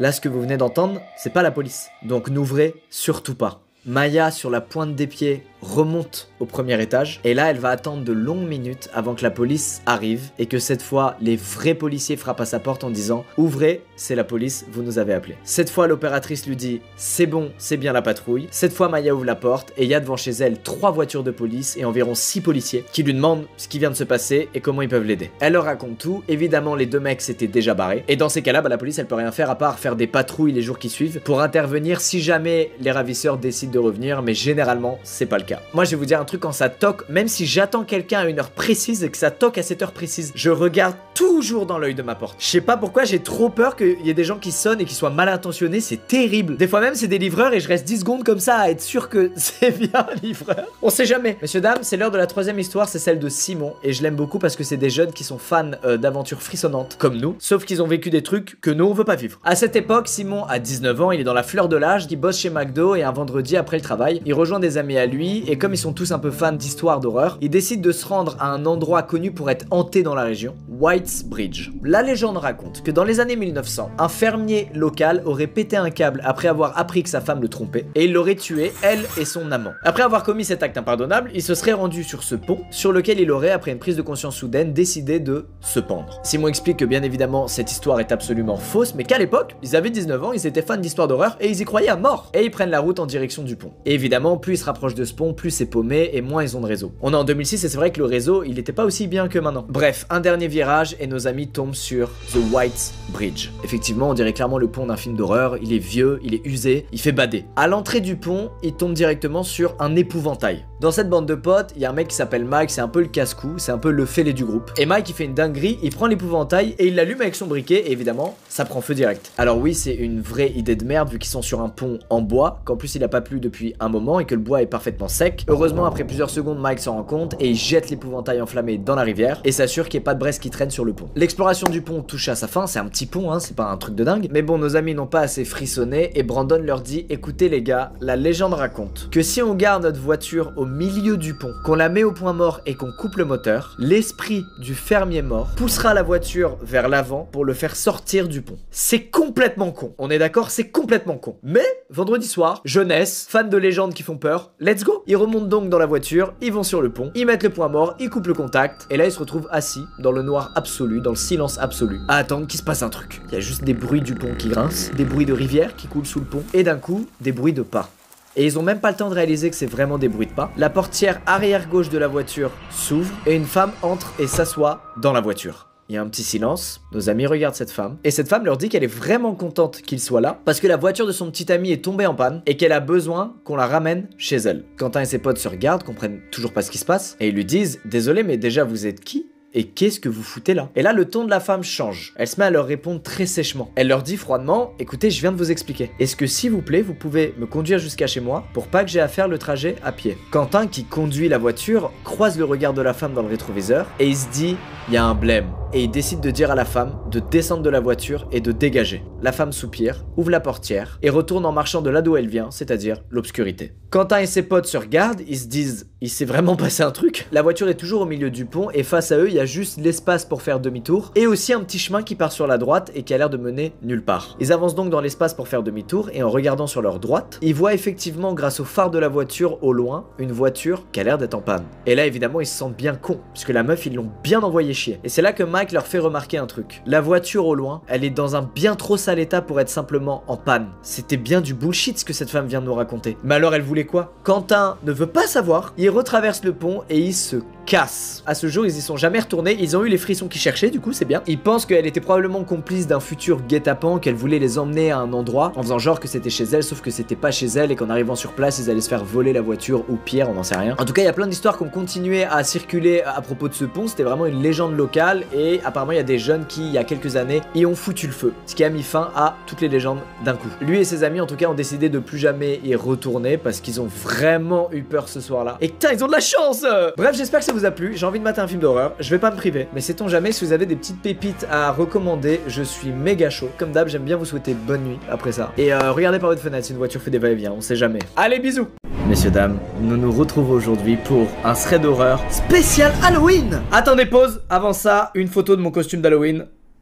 Une note sur 10 maintenant, et c'est un 9 sur 10 de moyenne, je vous remercie. Alors, en quoi le thread d'horreur d'aujourd'hui est un spécial Halloween? Eh ben parce que ce sont vos histoires que je vais raconter. Il y a quelques temps, j'avais fait un tweet, on a reçu quelques milliers d'histoires, ce qui est assez conséquent. Et deuxième raison, évidemment, comme c'est Halloween, on va pas faire 3 histoires, on va faire 5 histoires. Wouh! Et avant, on passe tout de suite à la première histoire. La première histoire que je vais vous raconter, c'est celle d'Inès. Évidemment, j'ai modifié son prénom pour des raisons de sécurité. Il y a quelques semaines, Inès emménage sur Toulouse pour faire ses études. Elle a trouvé un petit appart sympa, pas loin de la fac, qui rentre parfaitement dans son budget. Elle s'apprête à vivre sa meilleure vie. Après une soirée arrosée, Inès décide de rentrer chez elle, sauf qu'il est tard et donc il n'y a plus de métro et plus de bus. Du coup, en toute logique, Inès appelle un chauffeur VTC via une application très connue. Le chauffeur arrive, elle monte à l'intérieur de la voiture, il a un masque Covid, elle aussi elle a son masque Covid. Pour le moment, aucun signe alarmant. Le trajet se passe bien, les discussions sont rigolotes, Inès parle même de sa voiture, parce que c'est apparemment une vieille voiture des années 2000 et qu'elle l'aime particulièrement. Et en arrivant à destination, le chauffeur qu'on va appeler David demande donc à Inès quelle est sa voiture parmi toutes celles qui sont garées en bas de l'immeuble. Inès monte donc du doigt sa vieille 75 chevaux avant que les deux rigolent et qu'elle rentre chez elle. Elle se couche, elle s'endort, tout va bien. Le lendemain, Inès, elle a un vieux feeling, un mauvais pressentiment. Et elle précise que souvent quand elle a un mauvais pressentiment, il y a une raison. Mais les jours passent et il se passe rien d'anormal, sauf qu'une semaine après, en rentrant de la fac, elle retrouve des dizaines de papiers sous son essuie-glace. Et sur ces papiers, bien évidemment, il y a des messages. Tu te rappelles le Uber de jeudi soir? T'étais vraiment charmante. Envoie-moi un message. J'ai 2 fois ton âge, mais on pourrait aller boire un café. Et là, Inès, elle se décompose et elle panique. Elle prend tous les papiers, les déchire et les jette à la poubelle. Elle se dit qu'il n'y a pas grand chose à faire et que si ce gars est sur elle, ça lui passera, puisqu'elle va répondre en aucun cas à ses avances. Mais elle a la preuve que son mauvais pressentiment était finalement fondé et qu'il faut maintenant qu'elle soit vigilante. 2 jours plus tard, Inès rentre chez elle et elle tombe sur un nouveau message, cette fois-ci glissé dans sa boîte aux lettres. Je sais où tu habites, tu as dû le comprendre, alors envoie-moi un message. Là, Inès est totalement terrifiée. Sa mère lui dit d'appeler la police, mais Inès refuse puisqu'elle est convaincue que ça va ne mener à rien et que les policiers vont probablement prendre ça pour un canular ou une mauvaise blague pour les faire chier. 2 jours plus tard, Inès arrive à la fac comme chaque matin et en arrivant dans le hall, elle tombe sur David. David se met à marcher vers elle et dit à haute voix: Ah, ma fille, te voilà. Pourquoi tu m'envoies pas de message depuis 3 jours? Inès comprend immédiatement que David vient de se faire passer pour son père à l'accueil de la fac. Et dans sa tête, il y a 2 options. Soit elle fait un scandale en disant haut et fort que cet homme n'est pas son père et elle risque donc d'engendrer quelque chose de très gros. Elle sait pas s'il est armé, elle sait pas s'il va l'agresser, elle ne sait rien. Soit elle rentre dans le jeu de David et elle essaie discrètement de faire passer un message à l'accueil de la fac. Ne sachant pas de quoi David est capable, évidemment Inès elle choisit la deuxième option. Ça va durer plusieurs dizaines de secondes et malheureusement la personne à l'accueil ne comprend absolument pas ce qui se passe. Et là, coup de chance pour Inès, une amie à elle la reconnaît et décide de venir lui parler. David prend immédiatement la parole et lui dit: Ah, tu dois être Chloé, je suis le père d'Inès. Sauf que malheureusement malheureusement pour lui, elle s'appelle pas Chloé. Et en plus, elle sait qui est le vrai père d'Inès. La dame de l'accueil comprend enfin qu'il se passe quelque chose de bizarre et décide d'aller discrètement appeler la sécurité. Quelques dizaines de secondes plus tard, la sécurité vient parler à David et David se met à hausser le ton et à être très menaçant envers eux. Il va aller jusqu'à les frapper. Au vu de la situation, Inès décide alors d'appeler la police et David va finalement être mis en état d'arrestation devant la fac. Quelques jours plus tard, Inès a des nouvelles et David était en fait recherché pour séquestration, esclavage et meurtre. L'histoire aurait pu très mal finir, donc GG Inès, on est tous heureux, je pense on peut le dire, de savoir que tout va bien et qu'il ne t'est rien arrivé. Voilà, plein de gros bisous à toi et merci d'avoir partagé cette histoire qui j'espère n'arrivera plus jamais. Alors, la deuxième histoire que je vais vous raconter, c'est celle de Mathias. Au moment des faits, Mathias vient d'avoir son bac, il a 18 ans, et il vient d'emménager dans un nouvel appartement à Limoges. Un soir, Mathias vient de vivre une soirée étudiante beaucoup trop arrosée. Et il rentre avec grande difficulté chez lui puisqu'il est ivre-mort. Mathias instinctivement appuie sur la poignée, et la porte s'ouvre. Comme il est raide mort, il se dit qu'il a tout simplement oublié de la verrouiller à clé. Il se pose pas de questions, il rentre dans son appartement, il ferme la porte derrière lui, il atteint sa chambre, il s'effondre dans son lit. Mais il y a un truc qui le dérange, c'est que l'odeur est pas comme d'habitude. Mais comme il est ivre-mort, il va pas creuser plus que ça, il va préférer dormir. Le lendemain matin, Mathias se réveille, énorme mal de crâne évidemment, il est en pleine gueule de bois, et il constate que son lit n'est pas du tout à la bonne place. Et qu'en fait, il n'est pas du tout dans sa chambre. Et il tombe sur un mec qui a 25 ans, et qui lui demande s'il a bien dormi et s'il veut boire un truc. Et là, Mathias comprend qu'en fait, il a pas dormi chez lui, il s'est trompé d'étage, et il est allé dans l'appartement de quelqu'un d'autre, qui avait pas fermé sa porte à clé, et donc il a pu rentrer chez lui. Donc il savait pas, mais les appartements ont exactement la même structure. Genre tous les apparts ont la chambre au même endroit, le salon au même endroit, etc. Bref, il est face à ce mec et premier truc qu'il fait évidemment c'est qu'il s'excuse et qu'il lui dit qu'il part et qu'il est vraiment désolé, qu'il s'est trompé d'appartement. Le gars en face très cool lui dit qu'il y a absolument aucun souci, que ça arrive de rentrer alcoolisé et de se foirer et qu'il va lui préparer un petit café. Mathias à ce moment là il comprend pas trop parce qu'il se dit bah attends, moi à la place de ce mec j'aurais le seum, il y a un inconnu qui vient de dormir chez moi, casse-toi. Mais au vu de la réaction du gars il veut pas le vexer, il décide de prendre un café avec lui. Il précise que le moment était un peu cringe puisque bah ils se sont pas du tout parlé, c'était juste face à face en train de boire chacun un café et qu'aussitôt le café terminé il est vite monté à l'étage d'au-dessus pour rentrer chez lui. Le lendemain soir, une fois la gueule de bois bien derrière lui, Mathias il sort de son appartement pour descendre ses poubelles et il entend quelqu'un ouvrir la porte de l'appartement en dessous le sien. Donc l'appartement dans lequel il a dormi par mégarde. Il décide de vite descendre pour reparler à ce gars-là et revenir sur ce qui s'est passé et une nouvelle fois lui présenter ses excuses parce que Mathias vit pas forcément bien le fait d'avoir dormi chez un inconnu, sans son autorisation. Il arrive donc devant la porte du gars, il toque et la surprise, c'est pas un gars qui ouvre, c'est une fille. Mathias lui demande si son copain ou son colocataire est là parce qu'il aimerait lui parler, mais la fille qu'il a en face de lui lui répond qu'elle n'a ni copain ni colocataire puisqu'elle vit seule. Mathias ne comprend pas, il lui explique du coup les événements du fameux soir où il est rentré ivre-mort et il se souvient de la tasse dans laquelle il a bu le café. Et c'est une tasse Starbucks verte. Il demande donc à la fille qu'il a en face de lui si elle a une tasse Starbucks verte. Après un petit silence, la fille claque tout simplement la porte au nez de Mathias. Bon, clairement, elle a une tasse Starbucks verte et elle a compris que l'histoire dont parle Mathias a bel et bien eu lieu dans son appartement à elle. Plusieurs jours plus tard, Mathias reçoit un coup de fil de la police et il est convoqué au commissariat. Il y retrouve donc sa voisine du dessous et non pas son voisin. Et au final, il lui montre une photo de quelqu'un et lui demande si la personne qu'il a vue cette nuit-là et ce matin-là est la même que celle sur la photo. Et bingo, c'est exactement cette personne que Mathias a croisée. Et en fait, ce mec, c'était un gars très connu par les services de police du coin, puisqu'il avait déjà été arrêté plein de fois pour agression, violence et squat. Bref, le gars a donc été arrêté et Mathias n'a jamais eu de nouvelles. Et surtout, il comprend toujours pas pourquoi le gars lui a proposé un café. Ce culot, c'est incroyable. Merci Mathias pour ton histoire, elle est incroyable. Et j'espère que la fille qui était la vraie propriétaire de l'appartement s'est remise. Bref, histoire suivante.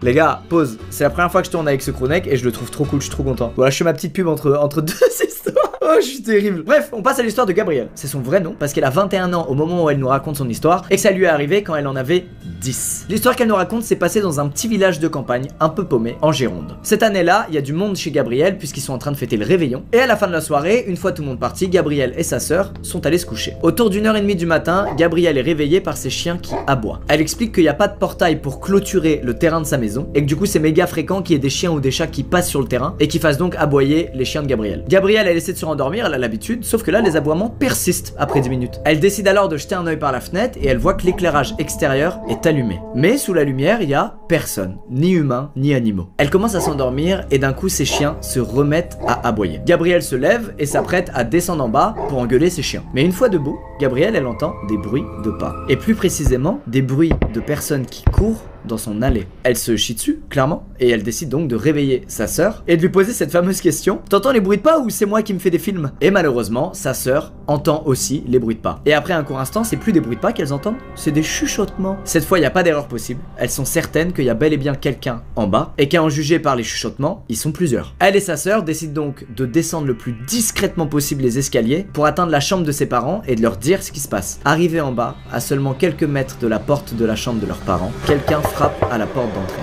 Gabriel et sa sœur sont figés et à l'autre bout du couloir, la porte de la chambre de leurs parents s'ouvre. Leur père est réveillé et leur demande en les voyant ce qu'elles font debout à cette heure-ci. Le père de Gabriel allume sa lampe torche et entrouvre la porte. L'inconnu qui toquait à leur porte est un homme habillé en blanc. Mais quelques mètres derrière lui, il y a deux autres personnes, une femme et un homme. L'homme qui vient toquer à la porte explique au père de Gabriel que sa voiture vient de tomber en panne un peu plus haut dans les bois et que son ami derrière lui a bu beaucoup d'alcool et qu'il faut vite qu'il la ramène chez elle. Et lui demande donc s'il est disponible pour les ramener chez eux. Le père de Gabriel lui explique qu'il n'a pas le permis. Gros mytho. Et il leur donne la position de la cabine téléphonique fonctionnelle la plus proche. Sauf que l'inconnu met son pied dans l'ouverture et lui répond qu'ils ne connaissent absolument pas l'endroit et qu'ils ne vont certainement pas trouver la dite cabine. Le père de Gabriel comprend qu'il est dans la merde et l'homme qui était quelques mètres derrière l'inconnu, cette fois s'avance vers Gabriel et saisit le bras de son ami et lui dit qu'ils se débrouilleront et qu'il faut y aller. Ces trois personnes heureusement s'en vont et s'éloignent de la maison de Gabriel et une fois parti, le père de Gabriel, après avoir évidemment fermé la porte à quadruple tour, demande aux deux sœurs d'aller se coucher et leur explique que c'est fini, c'est bon. Le lendemain, les infos tombent et les infos expliquent que le corps d'un homme a été retrouvé à son domicile et qu'il avait été frappé à mort. Les voisins, en appelant la police, ont pu donner des détails puisqu'ils ont vu 3 personnes sortir de cette maison, dont une en tenue blanche. Donc en fait, le mec qui a toqué chez Gabriel ce soir-là, il venait de tuer quelqu'un et comme d'habitude, Gabriel, sa sœur et son père n'ont jamais compris pourquoi le mec était venu les voir cette nuit-là. Gabriel explique qu'elle a eu peur du coup chaque année au réveillon. Elle a eu peur de voir réapparaître ce mec-là en pleine nuit puisqu'elle a jamais eu la réponse à cette fameuse question du pourquoi il est venu, qu'est-ce qu'il foutait là, qu'est-ce qu'il comptait faire, est-ce que sa voiture elle était vraiment en panne, enfin il y a trop de questions. Messieurs, dames, il est maintenant temps de passer à l'avant-dernière histoire de ce thread d'horreur, celle de Aline. Aline a 23 ans, elle habite en banlieue parisienne dans un groupe d'immeubles de 8 étages. Elle habite ici depuis 20 ans et les voisins changent régulièrement donc elle connaît pas tous ses voisins. Bref, tout commence un mois avant le confinement, en février 2020. Ce mois-là, Aline fait pas mal de soirées, elle rentre tard le soir et quand elle rentre et qu'elle monte les escaliers de son immeuble pour atteindre son appartement au premier étage, elle entend des coups venant d'un autre appartement. Ça la fait sourire mais une fois chez elle, elle entend plus les bruits, du coup elle s'en fiche un peu, elle sait même pas de quel appartement ça vient, bref elle s'en fout. Arrive le confinement, en mars dernier. Aline passe ses journées à la maison. Son père travaille et rentre que certains soirs, tandis que sa mère, elle, est réquisitionnée en hôpital et donc ne rentre pas à la maison par mesure de sécurité. Elle est donc seule chez elle toute la journée et elle met une petite routine en place de se lever, manger, télétravail, manger, dormir. Mais les jours passent et elle se rend compte que ses voisins du dessus pendant la journée, ils courent dans l'appartement. Et ils courent précisément au-dessus de la chambre dans laquelle elle télétravaille. Bref, c'est méga chiant. Tous ceux qui sont en appart, on sait ce que c'est trop chiant. Ils font tellement de bruit qu'elle arrive plus à bosser, à être efficace, donc elle décide de monter les voir. Dans la cage d'escalier, les cris résonnent et elle se rend compte que ça vient pas de l'appartement au-dessus du sien, donc au 2e étage, mais que ça vient de l'appartement du 3e étage. Elle toque à la porte, elle tombe sur un père en train de jouer avec son fils et il lui présente évidemment ses excuses et lui dit qu'ils feront plus attention les prochains jours. Un mois plus tard, les bruits de pas continuent et ils sont encore plus forts qu'avant. Ça dure parfois jusqu'à 2h du matin et très souvent ça reprend même entre 3h et 5h du mat. Aline se met à faire des insomnies, elle est exténuée, c'est insupportable. Elle se dit forcément que son voisin du dessus, au 2e étage, s'en plaint, puisqu'il est dans l'appartement situé entre le sien et celui dans lequel les enfants jouent. Elle monte donc au 2e étage, elle toque, mais personne n'ouvre la porte. Elle retourne donc dans son appartement, et là, les jours passent, les semaines passent, et les bruits continuent. Sauf qu'après 3 semaines, elle n'en peut plus. Et elle décide une nuit, sur un coup de tête, de monter toquer à la porte de son voisin du 3e étage à 1h30 du matin. Aline arrive au 3e étage, et bizarrement, aucun bruit. Aucune voix, aucun cri, aucun pas, rien de tout ce qu'elle entendait 3 minutes plus tôt dans son appartement et qui l'a poussée à monter au 3e. Les nuits suivantes, il y a des bruits de meubles qui sont traînés sur le sol. Aline réalise que ces bruits-là viennent forcément du 2e étage, puisqu'elle pourrait pas entendre des bruits de meubles déplacés aussi distinctement si ça se passait dans l'appartement du 3e étage. Elle comprend alors que la journée, les bruits qu'elle entend, c'est bien les enfants du 3e étage, mais que la nuit, c'est pas eux. Et elle décide donc de monter discrètement au 2e étage pour être sûre et certaine que ça vient bel et bien de l'appartement de son voisin du dessus. Elle arrive au 2e étage, elle est dans le noir, accroupie en chaussettes, elle se concentre sur le moindre bruit qui pourrait venir de derrière la porte, mais rien. Aucun bruit. Elle se dit alors qu'elle est complètement parano et elle se demande ce qu'elle est en train de faire, accroupie dans cette cage d'escalier. Elle se relève donc pour partir et là bingo, elle entend des bruits de meubles qui se sont déplacés venant de son voisin du deuxième étage. Elle décide donc de retourner dans son appartement, mais en arrivant dans son couloir au premier étage, elle entend la porte de la cage d'escalier du deuxième étage s'ouvrir. Elle se dépêche alors de rentrer dans son appartement et verrouille sa porte d'entrée derrière elle. À ce moment-là, elle est terrifiée. Elle est convaincue que son voisin l'a surpris en train de l'espionner et qu'il en a après elle. Elle se dirige vers sa chambre pour prendre son portable et appeler son copain lorsque quelqu'un toque à la porte. Aline retourne vers sa porte d'entrée en étant la plus silencieuse possible et elle regarde dans l'œillet de sa porte. Et elle voit rien. Il fait tout noir. Mais d'un coup, elle entend quelqu'un toucher à sa serrure. Aline est terrifiée, elle veut être sûre que la personne ne puisse pas rentrer chez elle, donc elle saisit ses clés et les rentre dans la serrure. Et c'est là qu'elle entend des pas qui s'en vont et la porte de la cage d'escalier qui se ferme. En fait, quand elle a regardé dans l'œillet, il y avait bel et bien quelqu'un qui était à quelques centimètres d'elle de l'autre côté de la porte, sauf que la personne n'a pas allumé la lumière du couloir parce qu'elle ne voulait pas être vue. Aline reste en boule contre la porte, elle réfléchit un moment et elle se dit que le meilleur truc à faire dans cette situation, c'est d'aller dans sa chambre prendre son téléphone et d'appeler la police pour leur expliquer ce qui vient de se passer. Elle se dirige alors vers sa chambre lorsqu'elle entend un énorme bruit résonner. Quelqu'un vient de tomber sur du gravier. Aline reste immobile et elle réfléchit. Tous les appartements du premier étage sont communs à une grande terrasse. Et cette terrasse, elle est recouverte de gravier. Quelqu'un vient donc de sauter d'un étage supérieur et d'atterrir sur cette fameuse terrasse tout proche du salon d'Aline à en juger par le bruit que ça a fait. Aline prend son courage à deux mains et court jusqu'à sa chambre. Elle ferme la porte, prend son téléphone et le met dans sa poche. Elle ouvre la fenêtre et saute. Elle a mal aux chevilles à l'atterrissage, mais tout va bien. Elle est donc dans la rue sur laquelle donne sa chambre et elle tape le sprint de sa vie. Elle a eu tellement peur qu'elle s'est cachée sous une voiture garée, le temps d'appeler la police et qu'ils arrivent sur les lieux. En arrivant, elle leur a expliqué la situation. Ils ont décidé de l'emmener au commissariat pour prendre sa déposition. Et le lendemain, ils ont appelé le propriétaire de l'appartement du deuxième étage qui leur a expliqué que l'appartement n'était actuellement pas loué. La police a donc pu rentrer dans cet appartement et tout était en bordel. Tout était dégueulasse. En revanche, personne n'était là. Au moment où je vous raconte l'histoire d'Aline, ils savent toujours pas qui était là, sauf que le proprio, lui, a dit aux policiers être convaincu que la personne qui se trouvait là, c'était l'ancien babysitter de son enfant. Apparemment, le proprio, il avait licencié ce babysitter juste avant le confinement et le gars l'avait menacé de fou. Et après l'avoir menacé, il avait refusé de lui rendre le double des clés et le propriétaire a pas jugé nécessaire de changer la serrure puisque plus personne ne vivait là. Bref, après cette nuit-là, Aline entendait toujours les enfants courir et crier la journée. Par contre, il n'y a plus jamais eu de bruit la nuit. Et ben Aline, je vais dire un truc, t'as un courage incroyable. On en parle du saut là du premier étage. Aline, maintenant il faut faire du décathlon. C'est l'étape suivante. Allez, c'est le moment de la dernière histoire. La dernière histoire, elle va faire frissonner les parents là, ceux qui ont des enfants. Les autres, vous allez bader si vous en faites pas, mais les parents, un poil plus. Cette histoire, c'est celle du père de la personne qui nous la raconte, Cynthia, père qu'on va appeler John. L'histoire a lieu au début des années 2000 et à cette époque, Cynthia a 7 ans et sa petite sœur en a 4. Cynthia et sa famille à cette époque-là, ils vivent dans un appartement au sein d'une résidence hyper familiale. L'ambiance est tellement clean que tous les enfants vont jouer ensemble au milieu de la résidence dans le parc sans surveillance. En gros, les parents, ils laissent juste leur fenêtre ouverte et s'ils entendent que ça crie un peu trop, ils vont à la fenêtre et ils disent à leurs enfants de se calmer. Cynthia est à l'école, sauf que sa petite sœur Roxane est malade et donc elle est restée à l'appartement. Et avec elle, son père qui a pris un jour de congé pour veiller sur elle. Apparemment, Roxane avait beaucoup de fièvre, elle était vraiment pas bien et elle avait très envie de voir un film. Sauf qu'on est au début des années 2000, c'est-à-dire qu'il n'y a pas YouTube, Netflix, tout ça, ça existe pas. À l'époque, si tu veux voir un film, il faut aller en louer un au vidéoclub. Il se demande s'il peut se permettre de laisser Roxane seule 2 minutes à peine, le temps juste de foncer au vidéoclub et de revenir. Et finalement, après avoir passé un coup de fil au magasin pour être sûr qu'ils avaient bien en stock le film que Roxane avait choisi de regarder, il décide de y aller. Il voit pas ce qui peut arriver à Roxane étant donné qu'elle est complètement clouée au lit et qu'en plus il y a le chien. C'est un chien énorme qui par conséquent est très dissuasif. Il assure donc la sécurité de l'appartement et des enfants. Bref, John sort de l'appartement, ferme la porte d'entrée, la verrouille, le tout après avoir bien entendu rappelé à Roxane de ne pas ouvrir à des inconnus. 3 minutes plus tard, John est de retour DVD en main dans le hall de l'immeuble et il entend des aboiements et des cris. En tournant dans le couloir, il voit sa porte d'entrée et il reste sans voix. Il voit un mec en train de lutter contre son chien. Et il constate aussi que Roxane est à l'intérieur de l'appartement, complètement tétanisée et en larmes. John ne réfléchit pas. Il fonce vers son appartement et il attrape son chien. Il vérifie immédiatement que le mec va bien, pensant que c'est juste un type qui passait devant son appartement et que Roxane avait ouvert par mégarde et que le chien s'était précipité pour agresser le gars. Il tire alors l'inconnu à l'intérieur de chez lui, dans l'idée de quelques minutes plus tard soigner ses blessures s'il en a. Mais avant ça, il prend le temps d'engueuler Roxane. Il lui explique qu'elle devait ouvrir à personne à part lui et maman, que le mec allongé par terre aurait pu mourir sous les crocs du chien et que donc ils auraient dû piquer le chien. Roxane est dans tous ses états, elle pleure et entre deux pleurs, elle dit à John que le monsieur a dit de l'autre côté de la porte, c'est papa.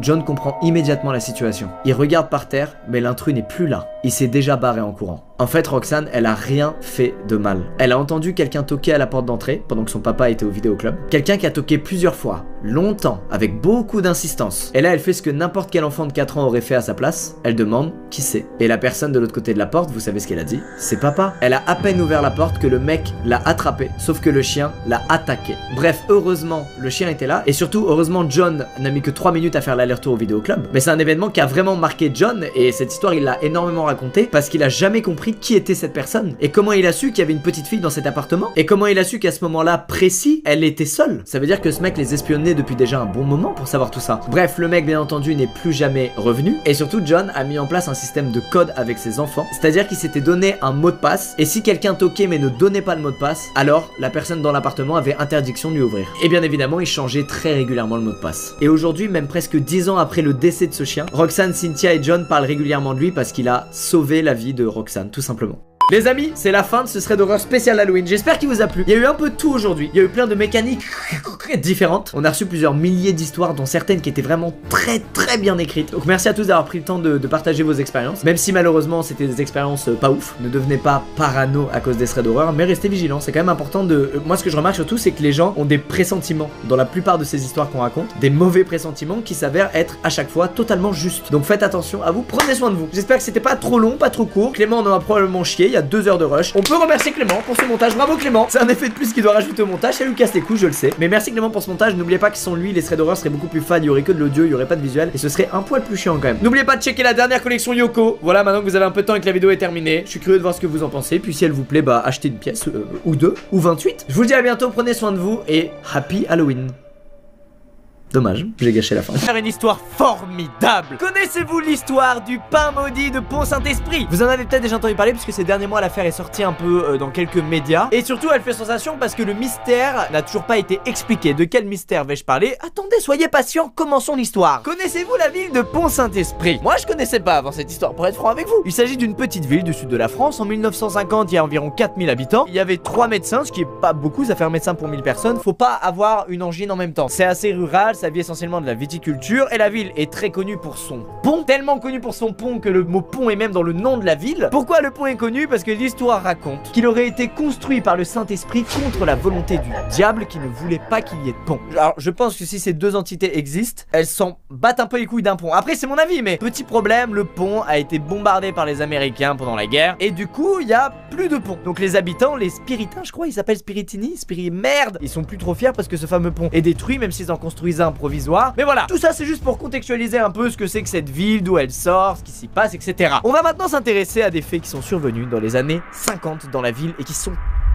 passionnant. Le 12 août 1951, plusieurs personnes vont chez le médecin et se plaignent de douleurs gastriques et de malaise même pour certains. Bon, c'est des symptômes pas très graves qui peuvent arriver pour plusieurs raisons. Le médecin conclut qu'il y a eu intoxication alimentaire, donc il leur prescrit une tisane de grand-mère et puis ça devrait aller mieux, sauf que c'est pas le cas. La situation s'aggrave quand 4-5 jours plus tard, 100 personnes vont se mettre à manifester les mêmes symptômes. Et en plus, petite nouveauté dans les symptômes, il y en a qui en plus de ça font des insomnies, mais ça va de la petite insomnie à l'énorme insomnie. Il y a un témoignage d'un monsieur qui lui va dire que son insomnie elle a pas duré une nuit, ni 2 ni 3, elle a duré 21 nuits. Lui, il a fait 21 nuits sans dormir. Normalement, tu te mets à péter un câble et avoir des hallucinations. Ah, retenez ce mot hallucination, vous allez voir, il va revenir. Bref, des dizaines de personnes font des insomnies. Normalement, pour Saint-Esprit, c'est une petite ville, à 22 h tous les gens dorment, mais là, c'est pas le cas. Là, tu sors dans les rues et tu peux croiser beaucoup de gens qui font des insomnies et qui parlent tout seuls, qui sont en plein délire et on ne sait pas pourquoi, on sait pas ce qui se passe. Petit à petit, un autre symptôme fait son apparition, les gens commencent à avoir des hallucinations. Certains vont avoir la sensation de brûler de l'intérieur et vont se jeter dans le Rhône pour éteindre le feu qui n'existe pas. Il y en a plein qui pensent être capables de voler et qui vont se jeter de leurs fenêtres. Bref, des hallucinations horribles qui mènent certains du village à la mort. La ville est prise de panique. Le bilan de tout ça, c'est 300 personnes qui ont eu des hallucinations, dont 7 qui sont mortes et dont 50 qui ont été internées dans un hôpital psychiatrique. Qu'est-ce qui a causé ça? Alors face à ça, les médecins, ils perdent un peu leurs moyens, ils comprennent pas ce qui se passe. En plus, je le rappelle, ils sont que 3. L'infrastructure de Pont-Saint-Esprit, elle est clairement pas faite pour gérer 300 personnes qui font un bad trip en même temps. Cette nuit-là, les victimes, elles sont de plus en plus nombreuses et en plus, elles sont de plus en plus incontrôlables. C'est vraiment des gens qui sont dans la démence, qui délirent totalement, qui bougent dans tous les sens, qui hurlent. Et c'est là que naît le mystère de Pont-Saint-Esprit. Il y a donc une enquête qui est ouverte et la première piste qu'on a est découverte par un professeur de médecine qui était en vacances au moment des faits, qui se rend à Pont-Saint-Esprit et qui fait le rapprochement entre les symptômes des victimes et une vieille maladie qu'on surnomme le mal des ardents ou le feu Saint-Antoine, qui est une maladie qui date du Moyen-Âge et qui avait apparemment complètement disparu. Il y a d'ailleurs pas mal de tableaux qui montrent des scènes horrifiques de gens qui sont victimes de cette maladie-là. Alors le vrai nom de cette maladie, c'est pas le feu Saint-Antoine, qui est un surnom parce que les victimes de la maladie ont l'impression de brûler de l'intérieur, c'est l'ergotisme. Le responsable de l'ergotisme, c'est l'ergot du seigle, qui est un champignon qui va se mettre sur le céréal, et quand tu l'ingères, tu vas avoir des symptômes très similaires à ceux qu'ont eu les habitants de la ville de Pont-Saint-Esprit le 24 août 1951. L'enquête va ensuite montrer que toutes les victimes de ces symptômes ont un point commun, elles ont acheté leur pain dans la même boulangerie. Est-ce que le pain aurait été confectionné à partir de farine contaminée par l'ergot de seigle? C'est possible, surtout vu le contexte, on vient de sortir de la Seconde Guerre mondiale, la France elle est en pleine famine, c'est une galère de nourrir tout le monde, donc la ressource principale c'est redevenu le pain. Cette piste de la contamination par l'ergot de seigle semble être la bonne. Le commissaire Sigaud de la police judiciaire de Montpellier est chargé de l'enquête et va donc aller vers la boulangerie qui semble avoir vendu le pain à tous ses habitants. Petit bémol, les boulangers ne choisissaient pas leur meunier, c'est-à-dire qu'ils recevaient de la farine d'un meunier qui leur était attitré, ils savaient pas d'où ça venait, donc c'est pas sa faute. Là, le commissaire Sigaud, lui, il est malin, il en a dans le ciboulot, et il va retrouver le minotier qui a confectionné cette farine, Monsieur Maillet. Il va l'interroger et bien le brusquer à tel point que Monsieur Maillet va faire des aveux alors qu'il a rien à se reprocher. Vous savez, les enquêtes où c'est très médiatisé, où il y a beaucoup d'enjeux, on veut absolument trouver un coupable, quitte à ce que quelqu'un fasse des aveux alors que c'est pas lui le coupable, on s'en fout. Mais il faut qu'il y ait un coupable aux yeux de la presse et de la population. Jusque là tout va bien, le mystère est résolu, sauf que un mois plus tard, l'expertise innocente Monsieur Maillet. Parce que les farines ont été analysées et il n'y a pas d'ergot de seigle dans ces dernières. Et là c'est très frustrant parce que l'affaire s'arrête là. Il y a plein de pistes mais elles mènent à rien et les habitants de Pont-Saint-Esprit n'ont pas de réponse à leurs questions, ils sont comme des cons. Étonnamment, on va pas reparler de l'affaire pendant 60 ans. C'est seulement en 2010 que quelqu'un va reparler de l'affaire et c'est pas un français, c'est un américain qui s'appelle Hank Albarelli et qui enquête à ce moment-là sur la mort dans les années 50 d'un biochimiste de la CIA, Frank Olson. Alors là vous allez me dire, mais où est le rapport Lucas? On comprend plus là, on sait plus. Attendez, ça arrive, patience. Frank Olson, qui bosse pour la CIA, est un spécialiste des drogues dures et il mène de nombreuses expériences pour étudier leurs effets dans le but d'en tirer profit. Et comme par hasard, Frank s'est rendu en France quelques mois avant la tragédie de Pont-Saint-Esprit. Peu de temps après son passage en France, Frank entre dans une énorme dépression et il répète à sa femme qu'il a commis une terrible erreur et il décède dans les années 1953 sans qu'on sache ce qu'il voulait dire par j'ai commis une terrible erreur. Peut-être empoisonner un village qui n'a rien demandé, Frank. Hank, qui je le rappelle enquête du coup sur la mort de Frank, va faire un rapprochement. Et si la CIA avait pulvérisé du LSD sur le pain de Pont-Saint-Esprit dans le but d'en étudier les effets à grande échelle? Je sais ce que vous pensez. Pour le moment ça vous paraît débile et inconcevable. Mais attendez, j'ai des infos pour vous. On va rentrer un peu dans la chimie mais vous allez voir c'est là où on se dit que cette idée elle paraît pas si conne. Il faut savoir que l'ergot de seigle contient des alcaloïdes, dont un en particulier celui de l'acide lysergique. Ça vous dit rien, c'est normal moi aussi, mais il faut savoir que le LSD c'est un dérivé de l'acide lysergique. Donc les effets de l'ergot de seigle et les effets du LSD sont très similaires. Ça vous paraît donc moins bête que les habitants de Pont-Saint-Esprit n'aient pas été empoisonnés à l'ergot de seigle, mais aient peut-être été drogués au LSD. Pourquoi pas, mais ça manque de preuves. J'arrive, attendez. Après la Seconde Guerre mondiale, vous savez, c'est la course à l'armement et à l'arme nucléaire plus particulièrement parce qu'on a peur, on vit dans la peur d'une troisième guerre mondiale. Du coup, toutes les nations du monde veulent être prêtes au cas où il y a une autre guerre qui arrive. La CIA, elle, va être intéressée par la manipulation mentale. Et si on mettait fin à un conflit sans qu'il y ait de combat, juste en arrivant à convaincre en manipulant mentalement l'adversaire. Les US pensent donc que les effets hallucinatoires du LSD sont la clé de la manipulation mentale. Et qui est chargé de tester les effets du LSD et d'en tirer des conclusions? Frank Olson. Alors, je suis d'accord avec vous, c'est un peu abusé de tester les effets du LSD sur une ville entière. Mais il y a des documents déclassifiés qui montrent qu'en 1950, les États-Unis ont fait des tests du même genre à San Francisco. Il y a un navire américain qui a bombardé la ville pour tester les effets d'une bactérie. Il y a eu 12 personnes hospitalisées, dont une qui est morte à cause de ça. Tout ça, bien sûr, dans le but de se préparer à une éventuelle nouvelle guerre. Les enquêteurs qui sont chargés de l'enquête de Pont-Saint-Esprit font le rapprochement entre les effets de l'ergot de seigle et du LSD. Ils vont donc contacter le créateur du LSD, Albert Hofmann, pour qu'il vienne à Pont-Saint-Esprit confirmer si c'est des effets du LSD ou si c'est des effets de l'ergot de seigle. Et devinez quoi? Selon lui, c'est clairement des symptômes liés au LSD. Ah! L'enquête avance, c'est bien, c'est satisfaisant quand l'enquête avance, vous avez vu? Attendez, elle va très vite arrêter d'avancer. Quelques jours plus tard, Albert Hofmann revient sur ses propos et dit qu'il s'est trompé. Que tout ça n'était pas lié au LSD mais à autre chose. Les US t'auraient pas mis un petit coup de pression, Albert? Est-ce qu'Albert s'est vraiment trompé? Est-ce que c'était vraiment l'ergot de seigle qui était responsable de tout ça et pas du LSD? Bah là pour le moment moi je penche plus vers l'ergot de seigle, hein, clairement. Mais attendez, Mais c'est pas la fin. C'est passionnant, non sans déconner, elle est folle hein, cette histoire. Alors il faut savoir que la CIA pendant des décennies mène un programme où ils font des expériences horribles et inhumaines sur des gens contre leur gré. Sauf que les expériences vont mener à rien et que petit à petit les victimes vont sortir du silence, donc tout le monde va commencer à savoir ce qui se passe. Cette situation va obliger Bill Clinton en 1995 à faire une déclaration dans laquelle il s'excuse auprès de toutes les victimes de ces programmes secrets et à déclassifier des documents de la CIA qui jusqu'à présent étaient secret défense. Devinez qui va mettre son nez dans ces documents? Hank! Et bah oui, ça va peut-être l'aider à comprendre comment Frank Olson est mort. Hank trouve un document sur lequel on trouve et le nom de Frank Olson, et dans ce document, 2 paragraphes parlent des événements tragiques de 1951 de Pont-Saint-Esprit. Et tous les paragraphes suivants sont eux grimés de noir pour qu'on ne puisse pas les lire. Merde! Alors, est-ce que c'est un hasard ou pas qu'un document parle et de Frank qui étudie les effets du LSD et de la ville de Pont-Saint-Esprit? Bah on sait pas. Peut-être que Frank a tout simplement été au courant de ce qui s'est passé à Pont-Saint-Esprit et a étudié tout ça en se disant c'est du LSD qui a causé ça, on va quand même regarder les effets que ça a eu, même si ce n'est pas lui qui a donné le LSD à Pont-Saint-Esprit. Petite cerise sur le gâteau, Hank il va trouver un autre document dans lequel un employé du laboratoire Sandoz, le laboratoire pour lequel travaille Albert Hoffman qui a découvert le LSD, échange avec un agent secret américain, et dans ce document, le dirigeant du laboratoire aurait avoué que les événements tragiques de Pont-Saint-Esprit ne seraient pas liés à l'ergot de seigle, mais bel et bien au LSD. Fake ou pas fake, on ne saura jamais. L'enquête aujourd'hui s'arrête ici. Le mystère reste total et c'est horrible parce qu'il y a quand même eu des morts. C'était vraiment une catastrophe, on se rend pas compte, mais c'était la folie là-bas à Pont-Saint-Esprit et ça avait rien de positif tout ce qui s'est passé. Déjà la drogue de base c'est de la merde, mais quand en plus t'es drogué à ton insu alors que t'as rien demandé et que t'as des effets mais hallucinants, c'est le cas de le dire.